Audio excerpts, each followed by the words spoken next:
Tonight, return with me to a distant road, long before maps were complete, long before the world was fully known, when one journey connected east and west across deserts and mountains. Close your eyes, slow your breath, and let the noise of the day drift away.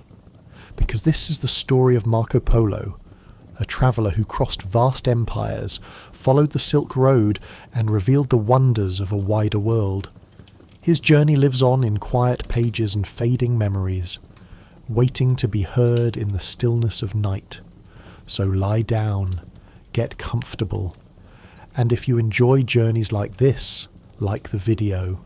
And the year was 1271, and in the bustling port city of Venice, a 17-year-old boy named Marco Polo stood at the threshold of an adventure that would define not only his life, but would forever change how Europe understood the world beyond its borders. The medieval world was a place of limited horizons for most people, where the vast majority lived and died within a few miles of where they were born. But for young Marco, the son of a merchant family with connections stretching across the known world, a different destiny awaited. His father Niccolo and Uncle Maffeo had already made one remarkable journey to the distant court of the Mongol ruler Kublai Khan, and now they were preparing to return, this time taking young Marco with them. Venice in the 13th century was unlike any other city in Europe. It was a republic of merchants, a city built on water, where trade was not just an occupation, but a way of life, almost a religion. The Venetians had grown wealthy by controlling trade between Europe and the East, acting as middlemen who brought the luxuries of Asia, spices and silks and precious stones, to the markets of Europe. The great merchant families of Venice lived in palaces along the Grand Canal, their warehouses filled with goods from distant lands, their ships sailing to Constantinople, Alexandria, and the ports of the Black Sea. Into this world of commerce and maritime power, Marco Polo had been born, probably in 1254, though the exact date remains uncertain. Marco's childhood had been marked by absence. His father and uncle had departed on their first journey to the east when Marco was just 6 years old, and they had been gone for 9 years. During those formative years, Marco had been raised by his mother and the extended family network, learning the skills expected of a young Venetian merchant: reading, writing, arithmetic, the assessment of goods, the arts of negotiation. He may have learned some Latin, certainly some of the lingua franca used by Mediterranean traders, perhaps some Greek. He was being prepared to join the family business, to take his place in the endless cycle of buying and selling that kept Venice prosperous. When Niccolo and Maffeo finally returned to Venice in 1269, they brought with them an incredible story.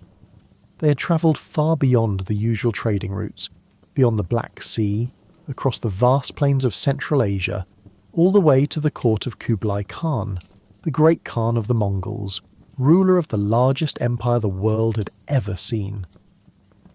The Mongol Empire, forged by Genghis Khan in the early 13th century and expanded by his successors, stretched from Korea to Hungary, from Siberia to the borders of India. It encompassed dozens of distinct peoples, hundreds of cities, vast territories that had never before been united under a single rule. And at its heart, in the distant land the Europeans called Cathay, sat Kublai Khan, grandson of Genghis, ruler of China, and overlord of the greatest portion of this vast domain. The two Polo brothers had been received with honour at Kublai Khan's court. The Khan, they reported, was curious about the West, about Christianity, about the Pope and the kingdoms of Europe. He had given them a mission: return to the West, meet with the Pope, and bring back 100 learned men who could teach the Mongols about Western religion and science. He had given them a golden tablet, a paisa, which served as a passport throughout the Mongol domains, commanding all officials to provide the bearers with horses, supplies, and safe passage. With this tablet and their incredible tale, Niccolo and Maffeo had made their way back to Venice. Now, after 2 years in Venice settling their affairs and waiting for a new pope to be elected, the Polo brothers were ready to return to the Khan's court. They had failed in the main part of their mission. Only 2 Dominican friars agreed to accompany them, and these 2 turned back in fear before the journey was far advanced. But they had obtained letters and gifts from the newly elected Pope Gregory VI, and they had young Marco, eager for adventure and ready to see the wonders his father and uncle had described. In 1271, the 3 Polos set out from Venice, beginning a journey that would last 24 years. The route they followed was known as the Silk Road, though that romantic name would not be applied until much later. It was not a single road, but a network of routes, trading paths that had existed for centuries, connecting the Mediterranean world with Central Asia, India and China. Merchants had travelled these routes for generations, but few went the entire distance. Goods passed from hand to hand, merchant to merchant, with silk and spices moving westward and gold, silver and wool moving eastward.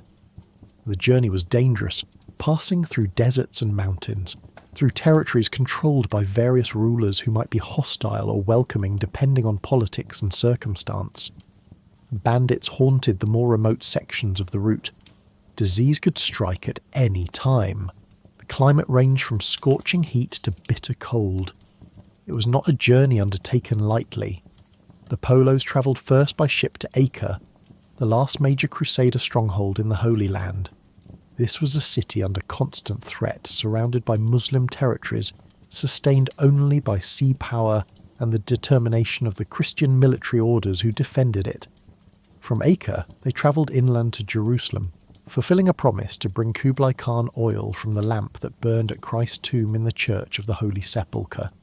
Then they turned eastward, making their way across the ancient lands of the Middle East, through regions that had been fought over for millennia, where ancient civilizations had risen and fallen, where the great religions of the world had been born. They passed through Armenia, a Christian kingdom struggling to maintain its independence between the Muslim powers to the south and the Mongols to the east. The Armenians had actually allied with the Mongols, hoping to use Mongol power to protect themselves from their Muslim neighbours, and perhaps even to help reconquer the Holy Land for Christendom. This alliance made Armenia relatively safe for travellers with Mongol credentials, and the Polos found hospitality there. Marco later wrote about Armenia, describing Mount Ararat where Noah's Ark was said to have landed, the oil springs of Baku, and the Christian monasteries that dotted the mountainous landscape. From Armenia they travelled into the realm of the Ilkhanate, the Mongol state that ruled Persia and Mesopotamia. This was a world of ancient cities and sophisticated culture, where Islamic civilization had flourished for centuries. The Mongols had conquered these lands in the 1250s with tremendous violence, destroying the Abbasid Caliphate and sacking Baghdad in 1258. But by the time the Polos passed through, a generation later, the Mongol rulers had begun to adopt the culture of their subjects, and Persian civilization was experiencing a renaissance under Mongol patronage. The cities were rebuilding, trade was recovering, and the famous Persian textile industries were producing the beautiful fabrics that European merchants coveted. The Polos travelled through cities whose names resonated with history and legend. Tabriz, one of the great trading centres of Asia, where merchants from Europe, Russia, India and China met to exchange goods. Baghdad, the ruined capital of the Abbasid Caliphate, still important despite its devastation. Basra, the port at the head of the Persian Gulf. Kerman, famous for its textiles. Hormuz, where ships from India and Arabia brought spices and precious goods. At each stop, Marco observed the customs of the people, the goods they produced and traded, the way they lived. He was developing the keen eye for detail and the curiosity about foreign cultures that would make his later book so valuable. The journey was not quick. Travelling in the medieval period was slow even in the best circumstances, and the Polos faced numerous delays. They had to wait for travelling companions, for the right season to cross a mountain pass, for permission from local rulers to transit their territories. They fell ill, perhaps with malaria, and had to spend nearly a year recovering in a mountain village. Marco later wrote that the clean mountain air restored his health after the fever of the lowlands had nearly killed him. These delays, frustrating as they must have been, gave Marco time to observe and learn, to improve his knowledge of languages, to understand the customs and beliefs of the peoples they encountered. After leaving Hormuz, where they had apparently intended to take a ship but found the vessels unseaworthy, the Polos turned north again, travelling through the eastern provinces of Persia and into the region known as Khorasan. This had been one of the most prosperous regions of the Islamic world, famous for its cities and its learning. But the Mongol invasions had been particularly devastating here. Herat, Balkh, Merv, great cities that had been centres of Islamic culture and learning, had been destroyed with appalling thoroughness.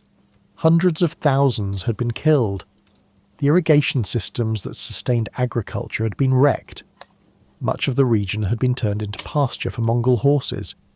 It was a landscape of ruins, a testimony to the destructive power of the Mongol war machine. Yet life continued, and trade continued. The Mongols, having conquered much of the known world, now had an interest in making it prosperous. They protected trade routes, punished bandits, established rest stations where travellers could find food and fresh horses. The Pax Mongolica, the Mongol peace, made travel across Asia safer than it had been in centuries. The golden tablet that the Polos carried ensured their safety and gave them access to the relay system of horses and supplies that the Mongols had established throughout their empire. This system, the Yam, was originally designed for official messengers who carried the Khan's orders across the vast distances of the empire, but travellers with proper credentials could use it as well. The Polos crossed into the region known as Badakhshan, in the mountains of what is now Afghanistan. This was a remote region, famous for its ruby mines and its horses, which were said to be descended from the horses of Alexander the Great. Marco was fascinated by the rubies, by the customs of the mountain peoples, by everything he saw. He was no longer just travelling. He was becoming an observer, a chronicler, someone who paid attention to the details that others might overlook. This habit of careful observation would serve him well in the years to come. From Badakhshan, the route led east and then north, across the Pamir Mountains, the roof of the world. This was one of the most challenging sections of the entire journey. The Pamirs are among the highest mountains on Earth, and crossing them in the 13th century without modern equipment or maps was a severe test. The air at high altitude made breathing difficult. The cold was intense. Fuel for cooking and heating was scarce. The travellers had to go slowly, allowing time for their bodies to adjust to the altitude. Marco noted that fires burned less brightly at high altitude and that food took longer to cook, observations that showed his developing scientific curiosity. The journey across the Pamirs took more than a month, and when they finally descended the eastern slopes, they found themselves in a completely different world. They had crossed from the Islamic lands of the West into the Buddhist and shamanistic lands of Central Asia. The cities here were oases in vast deserts, watered by rivers that flowed down from the mountains. The people spoke Turkic languages rather than Persian or Arabic. They followed Buddhism or the old shamanistic, religions of Central Asia, sometimes mixed with elements of Islam or Nestorian Christianity. This was the land of the Silk Road proper, where caravans had been passing for more than 1,000 years, carrying silk from China to the west. The Polos travelled along the southern edge of the Taklamakan Desert, one of the harshest deserts in the world. They passed through the oasis cities that dotted this route. Kashgar, a major trading centre where Chinese, Central Asian and Indian merchants met. Yarkand, Khotan, famous for its jade and its silk. Each city was a small world unto itself, an island of civilization surrounded by desert. The people were a mixture of ethnicities, the result of centuries of migration and trade along the Silk Road. They worshipped in Buddhist temples and Muslim mosques, in Christian churches and Manichaean shrines. The religious diversity of Central Asia was extraordinary, a result of its position at the crossroads of civilizations. Marco was fascinated by the Buddhist religion he encountered. He described the monasteries, the prayer rituals, the statues of the Buddha. He may not have fully understood the philosophy behind Buddhism, but he recognized it as a serious religion worthy of respect. This open-minded curiosity about other religions was characteristic of Marco's approach to the cultures he encountered. Unlike many medieval Europeans who tended to view non-Christians as ignorant pagans or dangerous infidels, Marco tried to understand and appreciate the beliefs and practices of other peoples, even when they differed radically from his own Catholic faith. The desert crossing itself was perilous. The Taklamakan Desert was notorious for its dangers. Travellers could become disoriented in sandstorms, lose their way, and die of thirst within sight of the oasis they were seeking. Marco reported tales of evil spirits in the desert, phantom voices that led travellers astray. These stories reflected the very real dangers of desert travel, where mirages and acoustical tricks could indeed cause fatal mistakes. The caravans travelled slowly, moving from well to well, carrying enough water for several days' journey, always alert to the dangers. After months of desert travel, the Polos finally reached the edge of the Gobi Desert, the last great barrier before China proper. The Gobi was different from the sand deserts of the Taklamakan, being largely a stony waste, but it was equally dangerous and even larger. The crossing took a month, travelling through a landscape that seemed lifeless and endless. But finally, they emerged on the other side and entered the province of Tangut, on the northwestern frontier of Kublai Khan's empire. They had been travelling for more than 3 years and had covered thousands of miles. But the journey was not yet over. They still had to cross China itself to reach the Khan's court. China in the 1270s was a land in transition. The northern part of the country had been under Mongol control since the 1230s, but the southern Song dynasty had only recently been conquered. Kublai Khan was in the process of establishing his rule over the entire country, transforming himself from a Mongol warlord into a Chinese emperor. He had founded a new dynasty, the Yuan, and was building a new capital at Khanbalik, the city of the Khan, on the site of modern Beijing.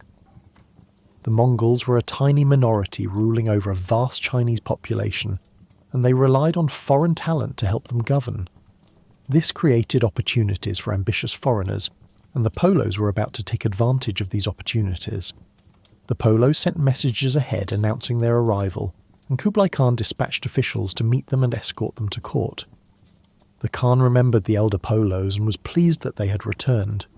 He was curious about young Marco, this new arrival from the distant lands of the West. The first meeting between Marco Polo and Kublai Khan must have been an extraordinary moment, though unfortunately Marco's account of it is frustratingly brief. Here was a teenage Venetian, after years of arduous travel, standing before the most powerful man in the world, the ruler of an empire that dwarfed all the kingdoms of Europe combined. Kublai Khan was in his early 60s when Marco met him, still vigorous and active. He was the grandson of Genghis Khan, but unlike his grandfather, who had been primarily a warrior, Kublai was attempting to be a sophisticated ruler, a patron of culture, a builder of cities. He'd grown up in the Mongol tradition of religious tolerance, and his court included Buddhists, Muslims, Christians, and followers of traditional Mongol shamanism. He was curious about all religions, all cultures, all forms of knowledge. He maintained a stable of scholars and experts from across Asia, and he would soon add Marco Polo to this collection of foreign talent. Marco impressed the Khan. The young Venetian was intelligent, observant, and quick to learn. He picked up Mongol and Chinese languages, though how well he learned them is debated by scholars. More importantly, he had a talent for observation and reporting that Kublai Khan found valuable. The Khan used him as an emissary, sending him to various parts of the empire to observe conditions and report back. This role as the Khan's eyes and ears gave Marco an extraordinary opportunity. Over the next 17 years, he would travel extensively throughout China and neighbouring regions, see things that few Westerners had ever seen, and accumulate the store of experiences and observations that would later form the basis of his famous book. Marco's travels in the service of Kublai Khan took him to many regions of China and beyond. He visited Yunnan in the southwest, near the borders of Burma and Tibet.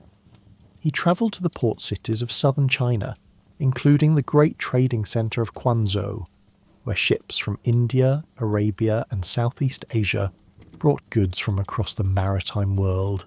He journeyed to the northern borders, where the Khan's armies were still engaged in campaigns against the last holdouts of the Song dynasty and against neighbouring peoples.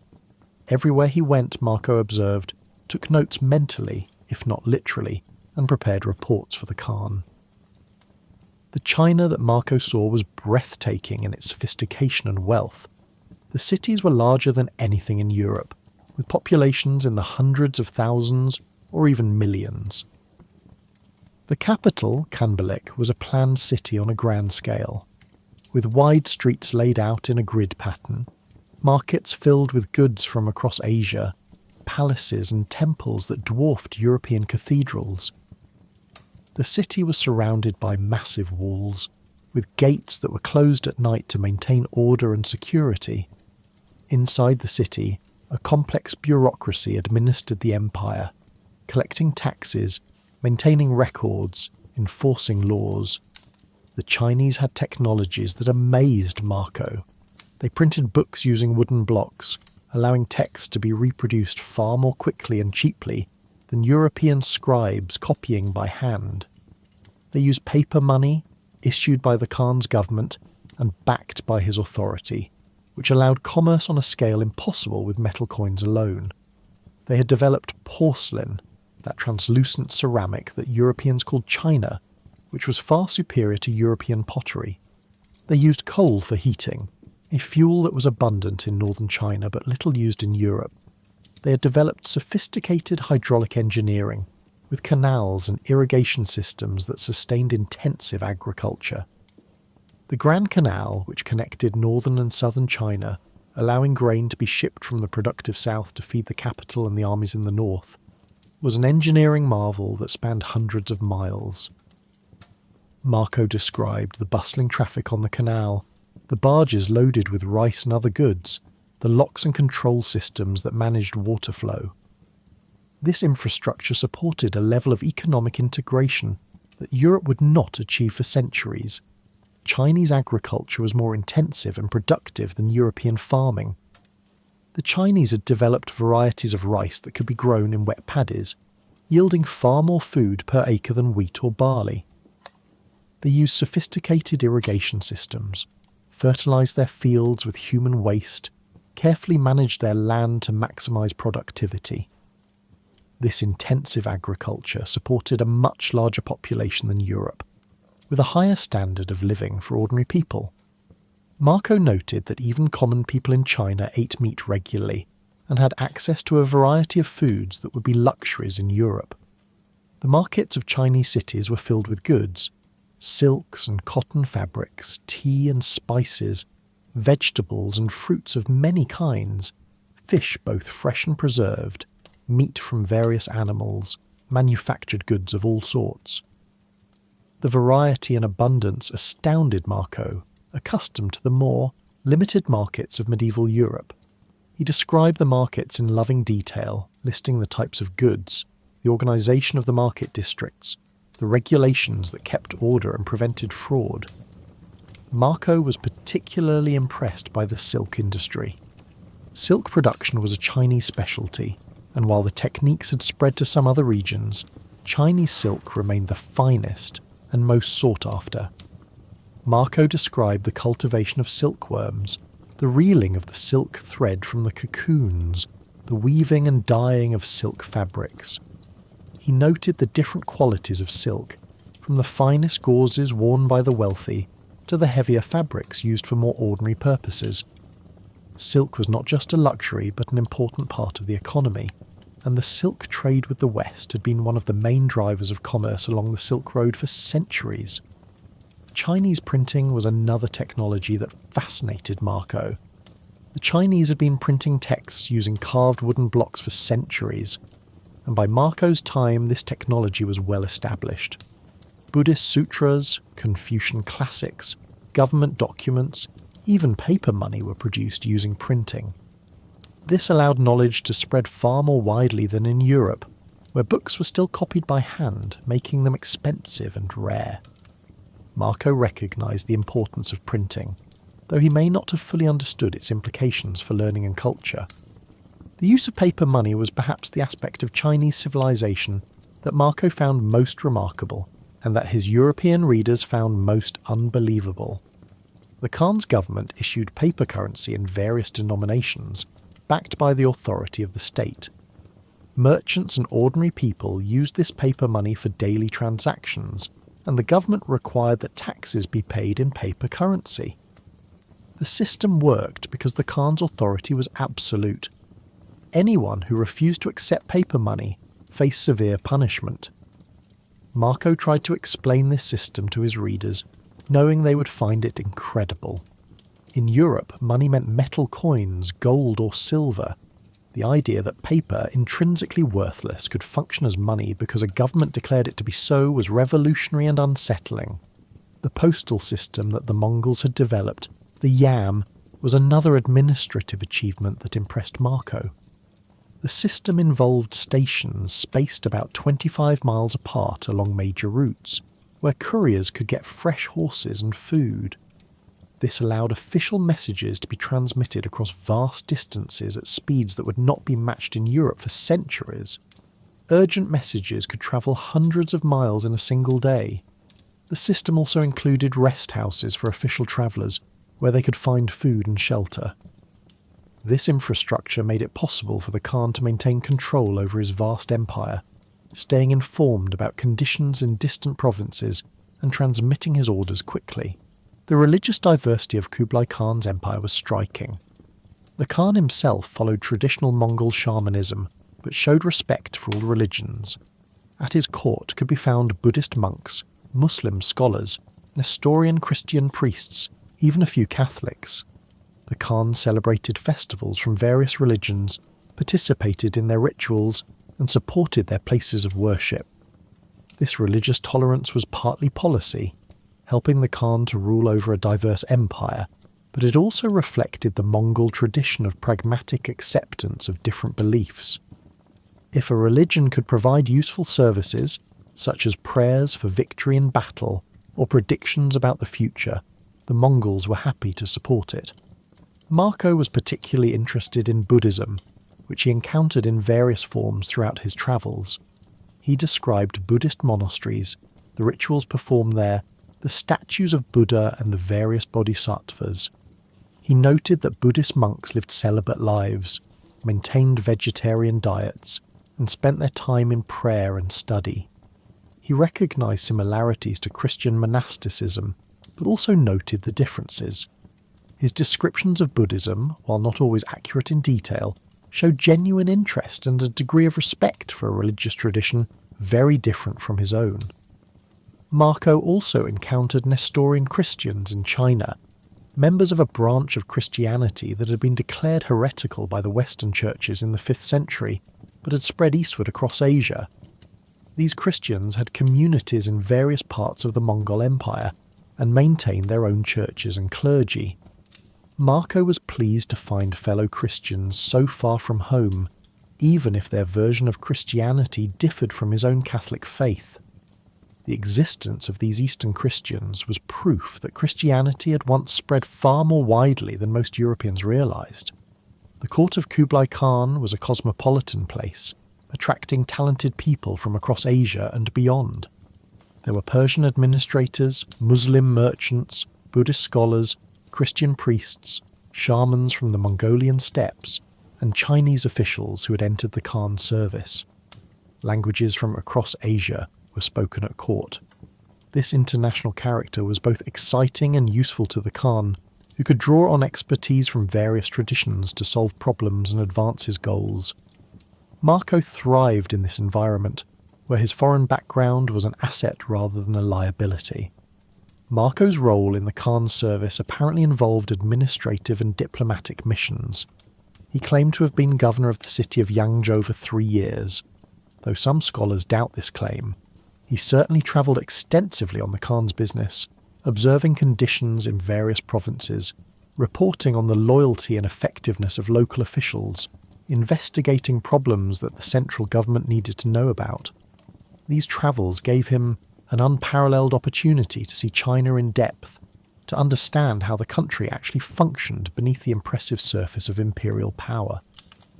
The military campaigns of the Mongols were another aspect of life in the Khan's empire that Marco witnessed.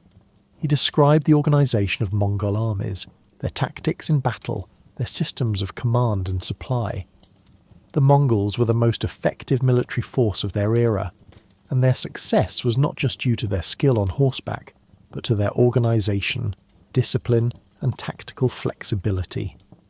They could adapt to different enemies and different terrains, whether fighting on the steppes against other nomadic peoples or besieging the walled cities of settled civilizations.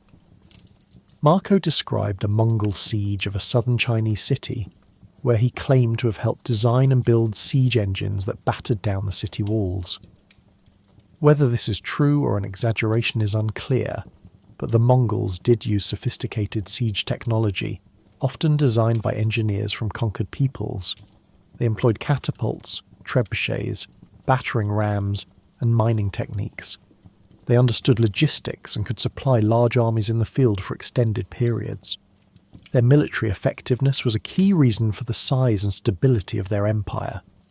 The conquest of southern China, the last holdout of the Song dynasty, was completed during Marco's years in China. In 1279, the last Song emperor, a child, died after a naval battle, and all of China came under Mongol rule. Kublai Khan now ruled the most populous and one of the most sophisticated civilizations on Earth. The integration of North and South, the restoration of order after decades of warfare, the establishment of the Yuan dynasty as a legitimate Chinese dynasty, these were major accomplishments. But they also brought challenges, as the Mongols had to govern a population that vastly outnumbered them, and that had its own ancient traditions of statecraft and culture. Marco also travelled beyond China proper. He claimed to have visited Burma, where the Khan's armies were engaged in campaigns against local kingdoms. He described the exotic customs of the Burmese, the use of elephants in warfare, the Buddhist temples with their golden stupas. He may have visited, or at least learned about Southeast Asian regions, including what is now Vietnam and possibly even Java.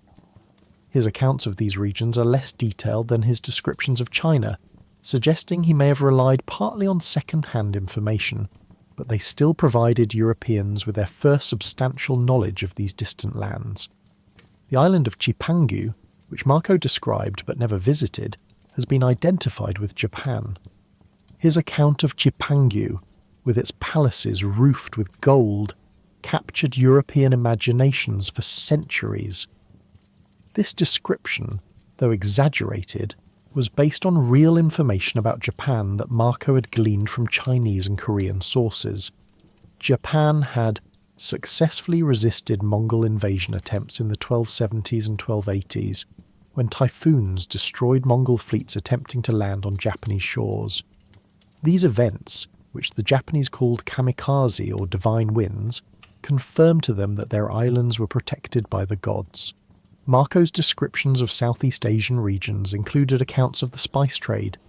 He described the pepper, cinnamon, ginger and other spices that grew in tropical regions and were so highly valued in Europe. He explained where these spices came from, how they were harvested and processed, why they were expensive. This information was valuable to European merchants, who had long paid high prices for spices without really understanding where they came from or how they were produced. After 17 years in China, the Polos began to think about returning home. They had become wealthy and successful in the Khan service, but they were also aging, and they wanted to see their homeland again before they died. Kublai Khan was reluctant to let them go. He valued their services and had grown fond of them. But circumstances provided an opportunity for departure. A Mongol princess needed to be escorted by sea to Persia to marry a Mongol prince there. The Polos, with their experience and their knowledge of sea routes, were chosen to lead this escort mission. In 1292, they finally departed from China, leaving by sea from the port of Quanzhou. The sea voyage to Persia was long and dangerous. The fleet of ships carried the princess, her attendants, the Polos, and a large retinue of servants and soldiers. They sailed south along the coast of China, then through the straits of Southeast Asia, past Sumatra and through the Malacca Strait, then across the Indian Ocean to southern India, and finally to the Persian Gulf. The voyage took nearly 2 years, and many members of the expedition died from disease, storms, and other hazards of sea travel. But the Polos survived, demonstrating once again their resilience and their ability to adapt to difficult circumstances. The sea route gave Marco the opportunity to observe and describe the maritime trade networks of the Indian Ocean. These networks were ancient and sophisticated, connecting East Africa, Arabia, India, Southeast Asia, and China. Arab, Persian, and Indian merchants dominated this trade, carrying goods in large sailing ships called dhows. The monsoon winds, which blew in predictable seasonal patterns, powered these ships and dictated the rhythm of trade. Marco described the ports of India, the goods traded there, the customs of the people. His accounts of India are less detailed than his descriptions of China, suggesting he spent less time there, but they still provided valuable information to Europeans who knew little about the subcontinent. The Polos eventually reached Persia, delivered the princess to her intended husband, and found that Kublai Khan had died during their absence. The Khan who had been their patron and protector was gone, and with him perhaps their reason for remaining in Mongol service. They continued their journey westward, travelling through Persia to the Black Sea and finally taking ship back to Venice. They arrived home in 1295, having been away for 24 years. Venice had changed in their absence, and they had changed as well. They returned as wealthy men, with treasures and goods from the East, and with incredible stories about the lands they had seen. The Venice to which Marco returned was engaged in conflict with its rival Genoa. The two maritime republics were competing for control of Mediterranean trade, and this competition frequently erupted into warfare. In 1298, Marco Polo participated in a naval battle between Venice and Genoa. The Venetians were defeated, and Marco was taken prisoner. He would spend the next year or so in a Genoese prison, and it was during this imprisonment that the book that would make him famous came into being. In prison, Marco met a writer named Rustichello of Pisa, who was also a prisoner of Genoa. Rustichello was a romance writer, someone who composed popular tales of knights and adventures. Marco began telling Rustichello about his travels, and Rustichello saw the potential for a book. Together they created a manuscript, with Marco providing the information and memories, and Rustichello shaping it into a narrative. The book was written in French, the language of courtly literature in medieval Europe, rather than in Italian or Latin. It was titled The Description of the World, or The Travels of Marco Polo, though it would later become popularly known as Il Milione, or The Million in Italian, possibly a reference to the vast numbers that appeared in Marco's descriptions, or possibly a nickname based on Marco's family name. The book that emerged was unlike anything that had been written before. It was not a religious pilgrimage account, though it included some religious observations. It was not a merchant's manual, though it contained much practical information about trade. It was not a romance or adventure story, though it contained elements of both. It was something new, a systematic description of the lands of Asia, their geography, their peoples, their customs, their products. It was organised roughly geographically, describing regions in the order Marco had visited them, from the Middle East through Central Asia to China and beyond, then back via the sea route through Southeast Asia and India.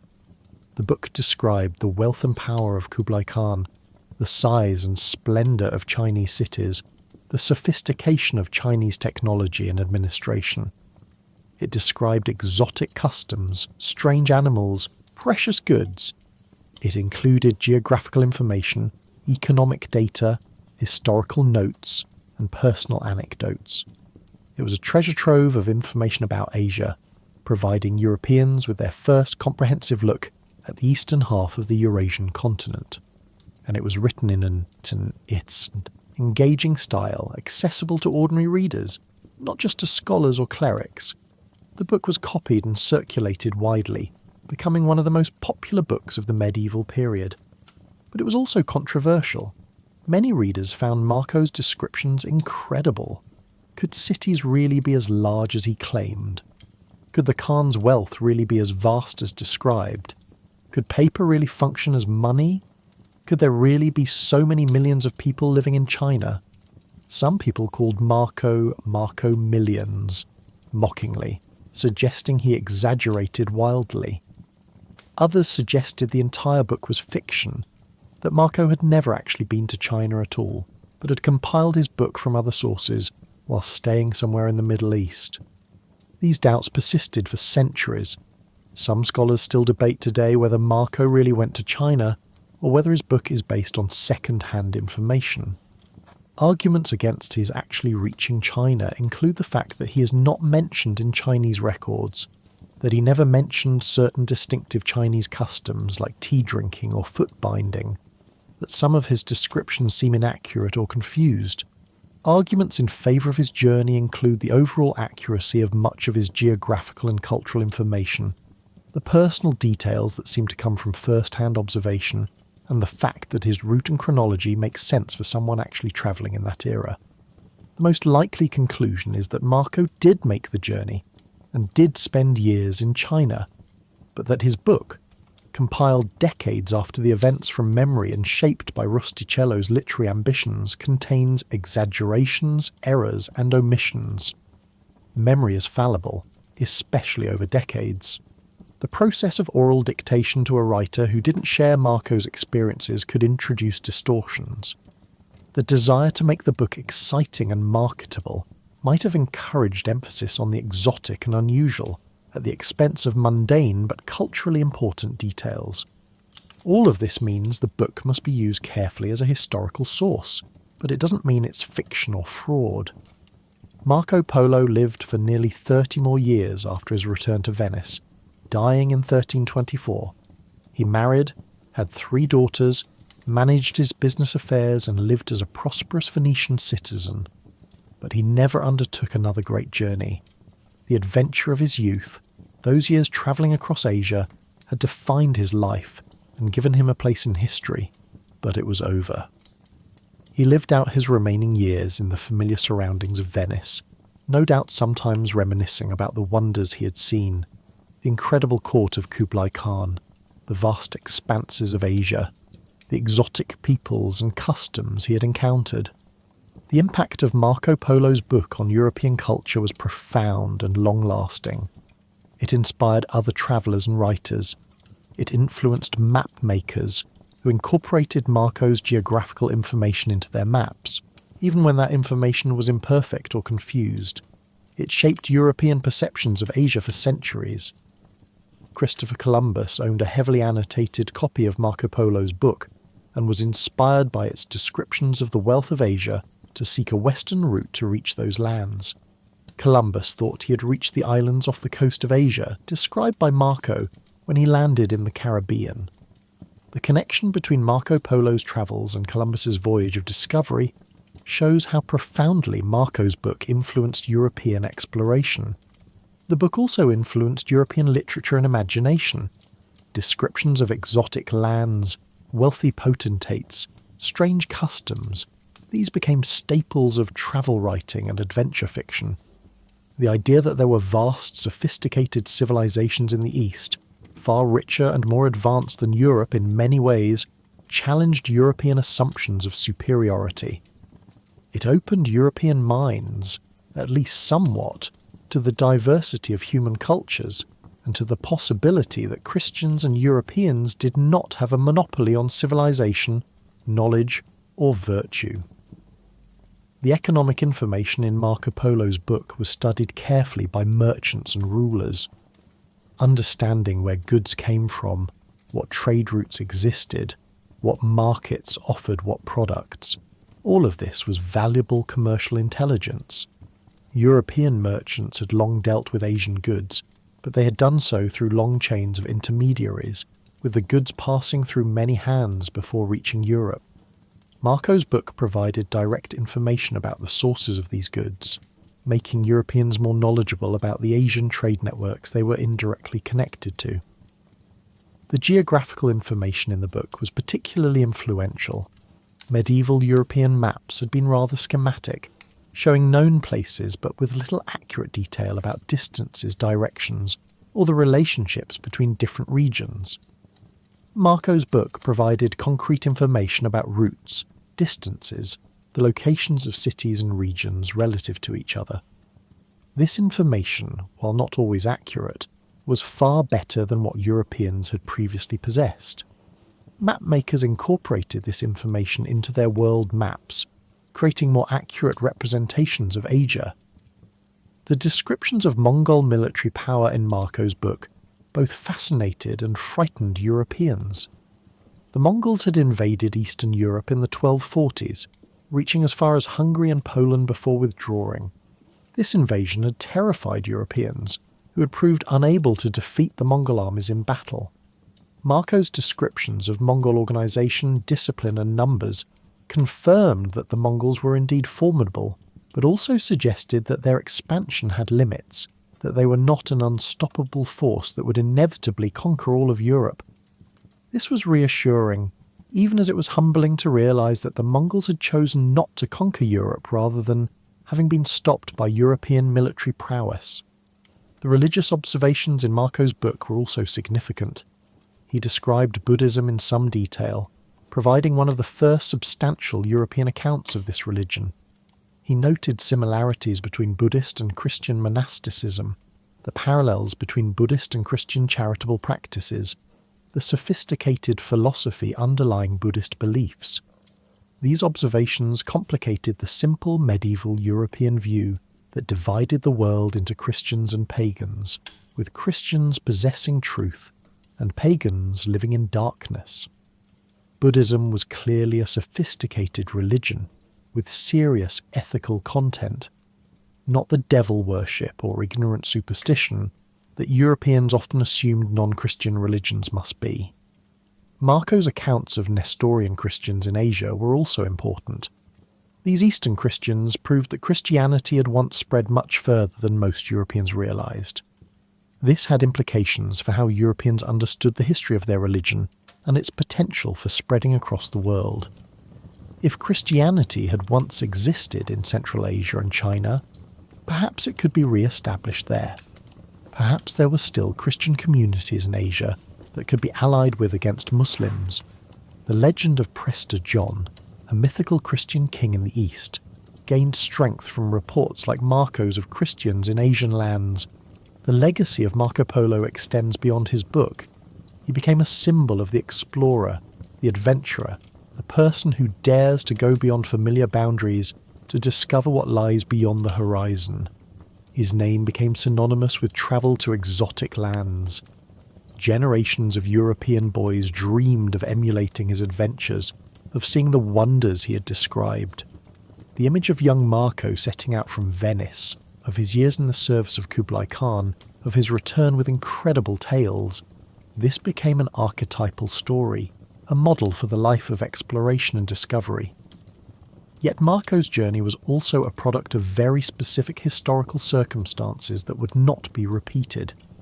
The Mongol Empire, which had made his journey possible by uniting most of Asia under one rule and by establishing safe trade routes, began to fragment in the 14th century. The various parts of the empire became independent kingdoms that were often hostile to each other. The Black Death, which ravaged Asia and Europe in the mid-14th century, disrupted trade and travel. The Ming dynasty, which replaced the Mongol Yuan dynasty in China in 1368, was less open to foreign influence and less interested in contact with the West. The window of opportunity that the Mongols had created, which Marco had taken advantage of, closed. For centuries after Marco's time, European contact with China was limited and indirect. A few missionaries reached China in the 16th and 17th centuries, but large-scale direct trade between Europe and China would not resume until the age of European imperialism in the 19th century. Marco Polo's detailed first-hand account of China remained unique, a tantalising glimpse of a civilization that Europeans could read about but not reach. This only added to the book's appeal and influence, making it seem like a message from an inaccessible world of wonders. Modern scholarship has a more nuanced view of Marco Polo and his book than earlier generations did. We recognise the book's limitations, its errors, its omissions, its biases. We understand that it was not simply a factual travel report, but was shaped by Rustichello's literary agenda, by Marco's need to make his story entertaining and impressive, by the limitations of memory and understanding. We know that some of Marco's descriptions were exaggerated, that he sometimes confused different places or events, that his understanding of the cultures he encountered was imperfect, but we also recognise the book's genuine achievements. Despite its flaws, it provided Europeans with a vast amount of new information about Asia. It demonstrated that systematic description of foreign lands and cultures was possible and valuable. It inspired further exploration and travel writing. It expanded European horizons, literally and figuratively, showing that the world was larger, more diverse, and more interesting than they had realised. In an age when most people's knowledge of the world was limited to what they could see from their village, when even educated people knew little about lands beyond their immediate region, Marco Polo's book opened up new vistas. The debate about whether Marco really went to China, while interesting, may miss the larger point. Even if some of his information was second-hand, even if some of his stories were exaggerated, the book still represented a major advance in European knowledge of Asia. It compiled information from various sources, organised it geographically, presented it in an accessible form. It made information that had been scattered or restricted available to a general audience. This was an achievement regardless of whether every detail came from personal experience. What we can say with confidence is that Marco Polo was a real person who lived an extraordinary life. Whether he spent 17 years in China, or whether some of his Asian experiences were different from what his book describes, he certainly travelled extensively in Asia, witnessed remarkable things, and returned to tell about it. His book, regardless of its precise relationship to his actual experiences, became one of the most influential travel books ever written, shaping European understanding of Asia for centuries and inspiring countless later travellers and explorers. The Venice that Marco left in 1271 was a city looking outward, seeking trade and wealth from connections across the Mediterranean and beyond. The Venice he returned to in 1295 was still that mercantile republic, but it was also becoming something more, a cultural centre of the early Renaissance. The wealth that trade brought was being invested in art, architecture and learning. The exposure to other cultures that trade provided was stimulating new ideas, new ways of thinking. Marco himself was part of this process, bringing back not just goods but knowledge, not just wealth but understanding of different civilizations. The 13th century when Marco lived was a remarkable period in world history. The Mongol Empire united most of Eurasia, creating the largest contiguous land empire ever known. This created unprecedented opportunities for exchange between East and West. Ideas, technologies, goods, and people moved across Asia in ways that had never been possible before. The Pax Mongolica, though it came at a terrible cost in terms of the destruction wrought by Mongol conquests, facilitated trade, travel, and cultural exchange on an unprecedented scale. Marco Polo was not the only European to travel in Asia during this period, but he was the one who wrote the most influential account of his travels. Other missionaries, merchants, and adventurers also made the journey east, and some left their own accounts. But none of these other accounts matched the scope, detail, and influence of Marco's book. His was the account that captured European imagination, that was widely copied and read, that shaped European understanding of the East for generations. The process by which the book was created, the partnership between Marco the traveller and Rustichello the writer, raises interesting questions about authorship and authenticity. In what sense is this Marco Polo's book when it was actually written by Rustichello?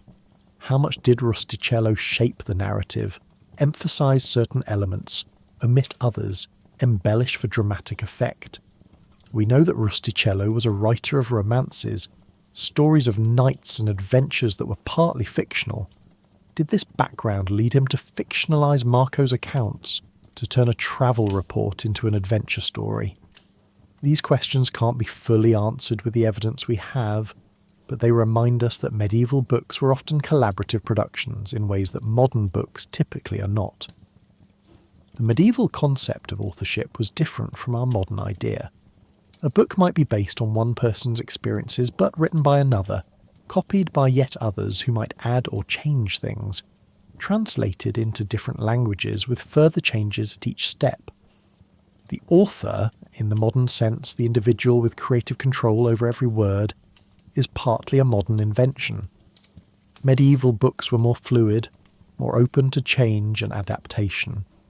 The various manuscripts of Marco Polo's book that have survived show this fluidity.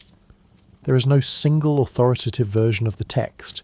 Different manuscripts contain different details, are organised slightly differently, emphasise different aspects. Some of these differences may reflect different stages in the book's composition. Others may result from later copyists adding information from other sources or removing material they found uninteresting or unbelievable. Scholars trying to establish what the original text was face considerable challenges, as it's not even clear there was a single original text, rather than multiple versions from early in the book's history. Despite these textual complexities, the basic narrative and the main body of information remain consistent across the various versions. Marco travelled from Venice to China via the Silk Road. He spent years in China in the service of Kublai Khan. He returned via the sea route through Southeast Asia and India. Along the way, he observed many things about the lands, peoples and cultures he encountered. This core story is not in doubt, even if specific details vary between manuscripts. The influence of Marco Polo's book on the European age of exploration cannot be overstated. When European sailors began venturing down the coast of Africa in the 15th century, when they eventually rounded the Cape of Good Hope and reached the Indian Ocean, when they crossed the Atlantic seeking a western route to Asia, they were inspired and informed by Marco Polo's descriptions. The wealth of Asia that Marco had described was the prize that motivated these explorations. The geographical information his book contained, however imperfect, helped guide these explorers. Christopher Columbus, as mentioned earlier, was particularly influenced by Marco Polo. His copy of the book still exists, filled with marginal notes in his handwriting. Columbus was convinced that the wealth Marco described could be reached by sailing west across the Atlantic. He underestimated the distance involved and didn't know that 2 entire continents lay between Europe and Asia. When he reached the Caribbean islands, he thought he'd reached the East Indies, the islands off the coast of Asia that Marco had described. He called the inhabitants Indians because he thought he was in India. This fundamental misunderstanding shaped how Europeans would view and treat the Americas for generations. The later establishment of direct European trade with Asia by sea, beginning with Vasco da Gama's voyage to India in 1498, opened a new chapter in global history. Europeans were no longer dependent on intermediaries for Asian goods. They could now sail directly to the source, establish their own trading posts, and eventually colonize large parts of Asia. This European expansion had profound and often devastating consequences for Asian peoples, but it was motivated in significant part by the desire to reach the wealthy lands that Marco Polo had described. The relationship between travel writing and empire building is complex and troubling. Books like Marco Polo's provided information that later facilitated European colonialism. The descriptions of wealthy lands populated by people with different religions and customs helped Europeans justify their interventions in Asia. If these peoples were pagans or idolaters, if their riches were going to waste in the hands of incompetent rulers, then perhaps European Christians had a right or even a duty to take control. Such justifications for imperialism drew on the kinds of information that travel books provided, even though the authors of those books may have had no such intentions. Marco Polo himself doesn't seem to have been particularly interested in conquest or conversion. He was primarily a merchant and observer, interested in trade opportunities and curious about different cultures. His descriptions of non-Christian religions were relatively respectful for his time. He didn't portray the peoples he encountered as inferior savages in need of Christian salvation or European rule, yet his book still provided information that would later be used by those with imperial ambitions. This reminds us that knowledge is not neutral. Information can be used for various purposes depending on who possesses it and what their goals are. In the century since Marco Polo's time, travel and travel writing have become much more common, but his book retains a special place in the literature of exploration. It represents a beginning, one of the first systematic attempts by a European to describe the wider world based on personal experience. Later travel writers would be more accurate, more scientific, more sensitive to cultural differences. But Marco Polo was a pioneer, venturing into a genre that barely existed and creating a model that others would follow and improve upon. The appeal of Marco Polo's story extends beyond the factual information his book contains. It's also a story about curiosity, courage, and the human desire to see what lies beyond the horizon. Marco was not compelled to make his journey. He could have stayed comfortably in Venice, pursuing a conventional merchant's career. Instead, he chose adventure, choosing to travel thousands of miles into unknown lands, to spend years among people whose languages and customs were alien to him, to risk his life repeatedly in pursuit of new experiences and knowledge. This choice, and what it says about human nature, is part of what makes his story enduringly fascinating. The tale of Marco Polo resonates with anyone who has ever wanted to travel, to see new places, to experience different cultures. In an age of jet travel and instant global communication, when no place on Earth is truly inaccessible, it's hard to imagine what it meant to undertake a journey like Marco's. The courage required, the hardships endured, the years of separation from home and family, the real possibility of never returning, all of this is foreign to modern experience. Yet the fundamental impulse, the desire to see the world beyond one's own small corner of it, remains as powerful today as it was in Marco's time. Marco Polo's journey also reminds us of the interconnectedness of world history. Europe, Asia, Africa. The various civilizations of the world were never truly isolated from each other, even in ancient times.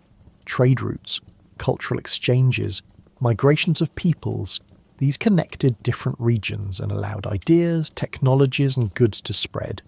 The Silk Road that Marco travelled was thousands of years old by his time, and it had facilitated exchanges between East and West for millennia.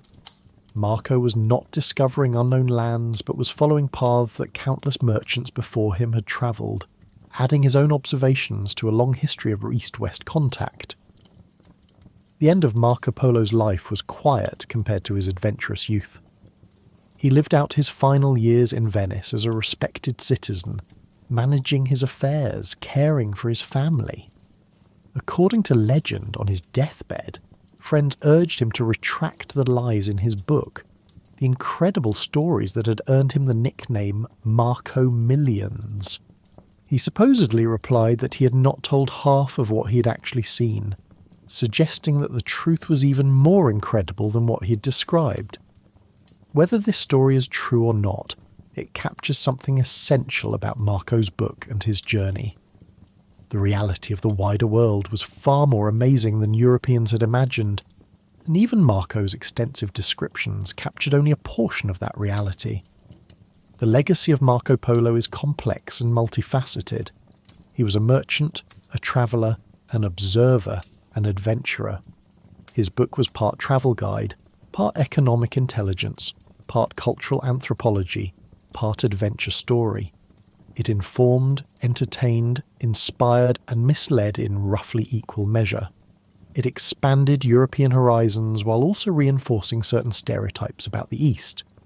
It provided valuable information while also containing errors and exaggerations. Like Marco himself, the book defies simple categorization. But its impact on European culture and on the history of exploration is undeniable. Marco Polo stands at the beginning of a long tradition of European travel to and writing about Asia, a tradition that would have profound consequences for both Europe and Asia in the centuries to come. The world that Marco Polo encountered in his travels was vastly different from the Europe he had left behind. In the 13th century, Europe was fragmented into numerous kingdoms, principalities and city-states, frequently at war with each other. The population had been growing, agriculture was expanding, and commerce was increasing, but Europe was still recovering from the disruptions of previous centuries. The cities were small by Asian standards, with few exceeding 50,000 inhabitants. The technology was relatively primitive, and literacy was confined to a small elite of clergy and nobles. Most people lived their entire lives within a few miles of where they were born, working the land as peasants under feudal lords. In contrast, China under the Mongols was a unified empire with a sophisticated bureaucratic administration. The cities were enormous, with populations that dwarfed anything in Europe. The technology was advanced, with printing, gunpowder, the compass, and sophisticated metallurgy already well established. The agricultural productivity was high enough to support not only the farming population, but also substantial urban populations. Trade networks crisscrossed the empire, moving goods efficiently over vast distances.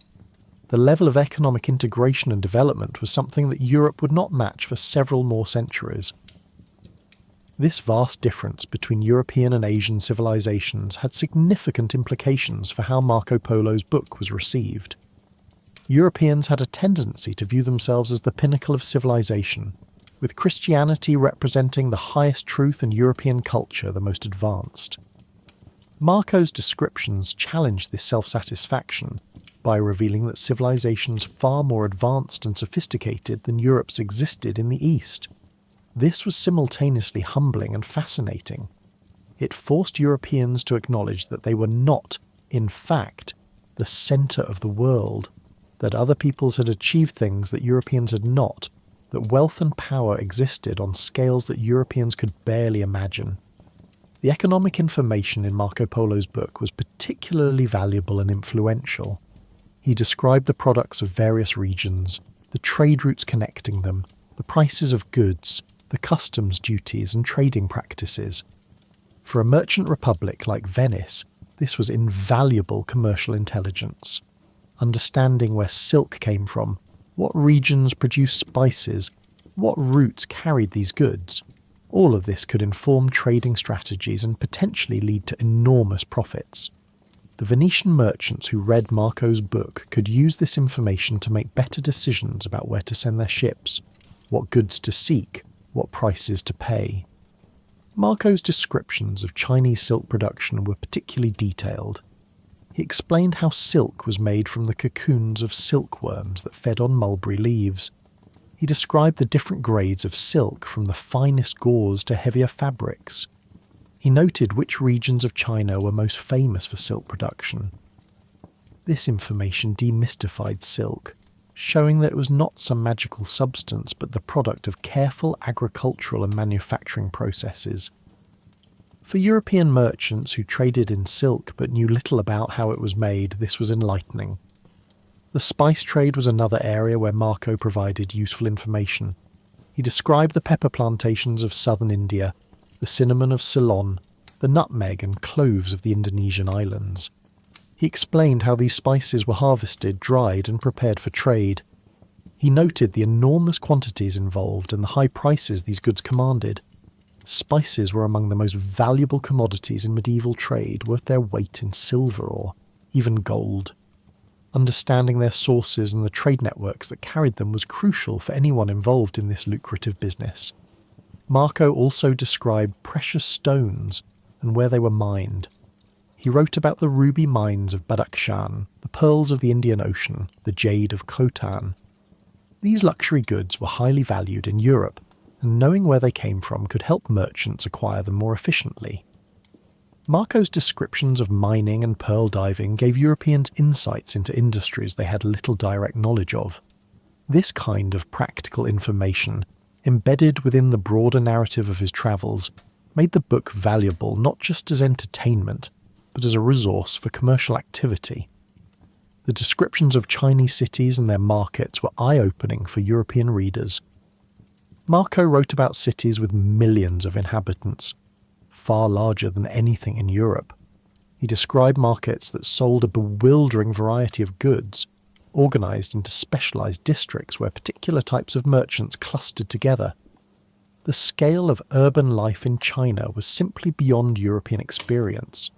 The largest city in Europe at this time, Paris, had perhaps 200,000 inhabitants. Cities that Marco described as ordinary provincial centres in China were larger than the greatest European capitals.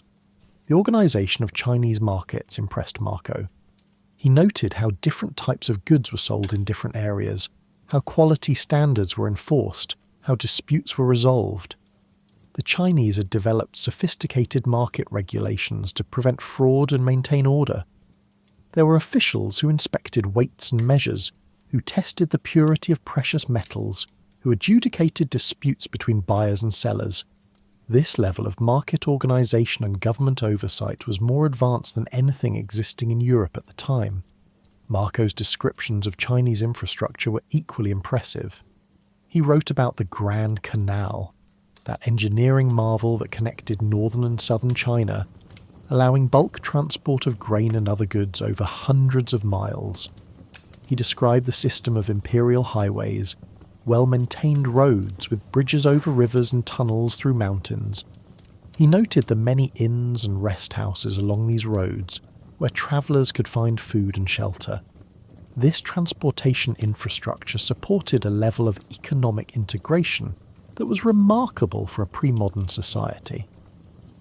The postal system that the Mongols had created particularly impressed Marco, and he described it in considerable detail.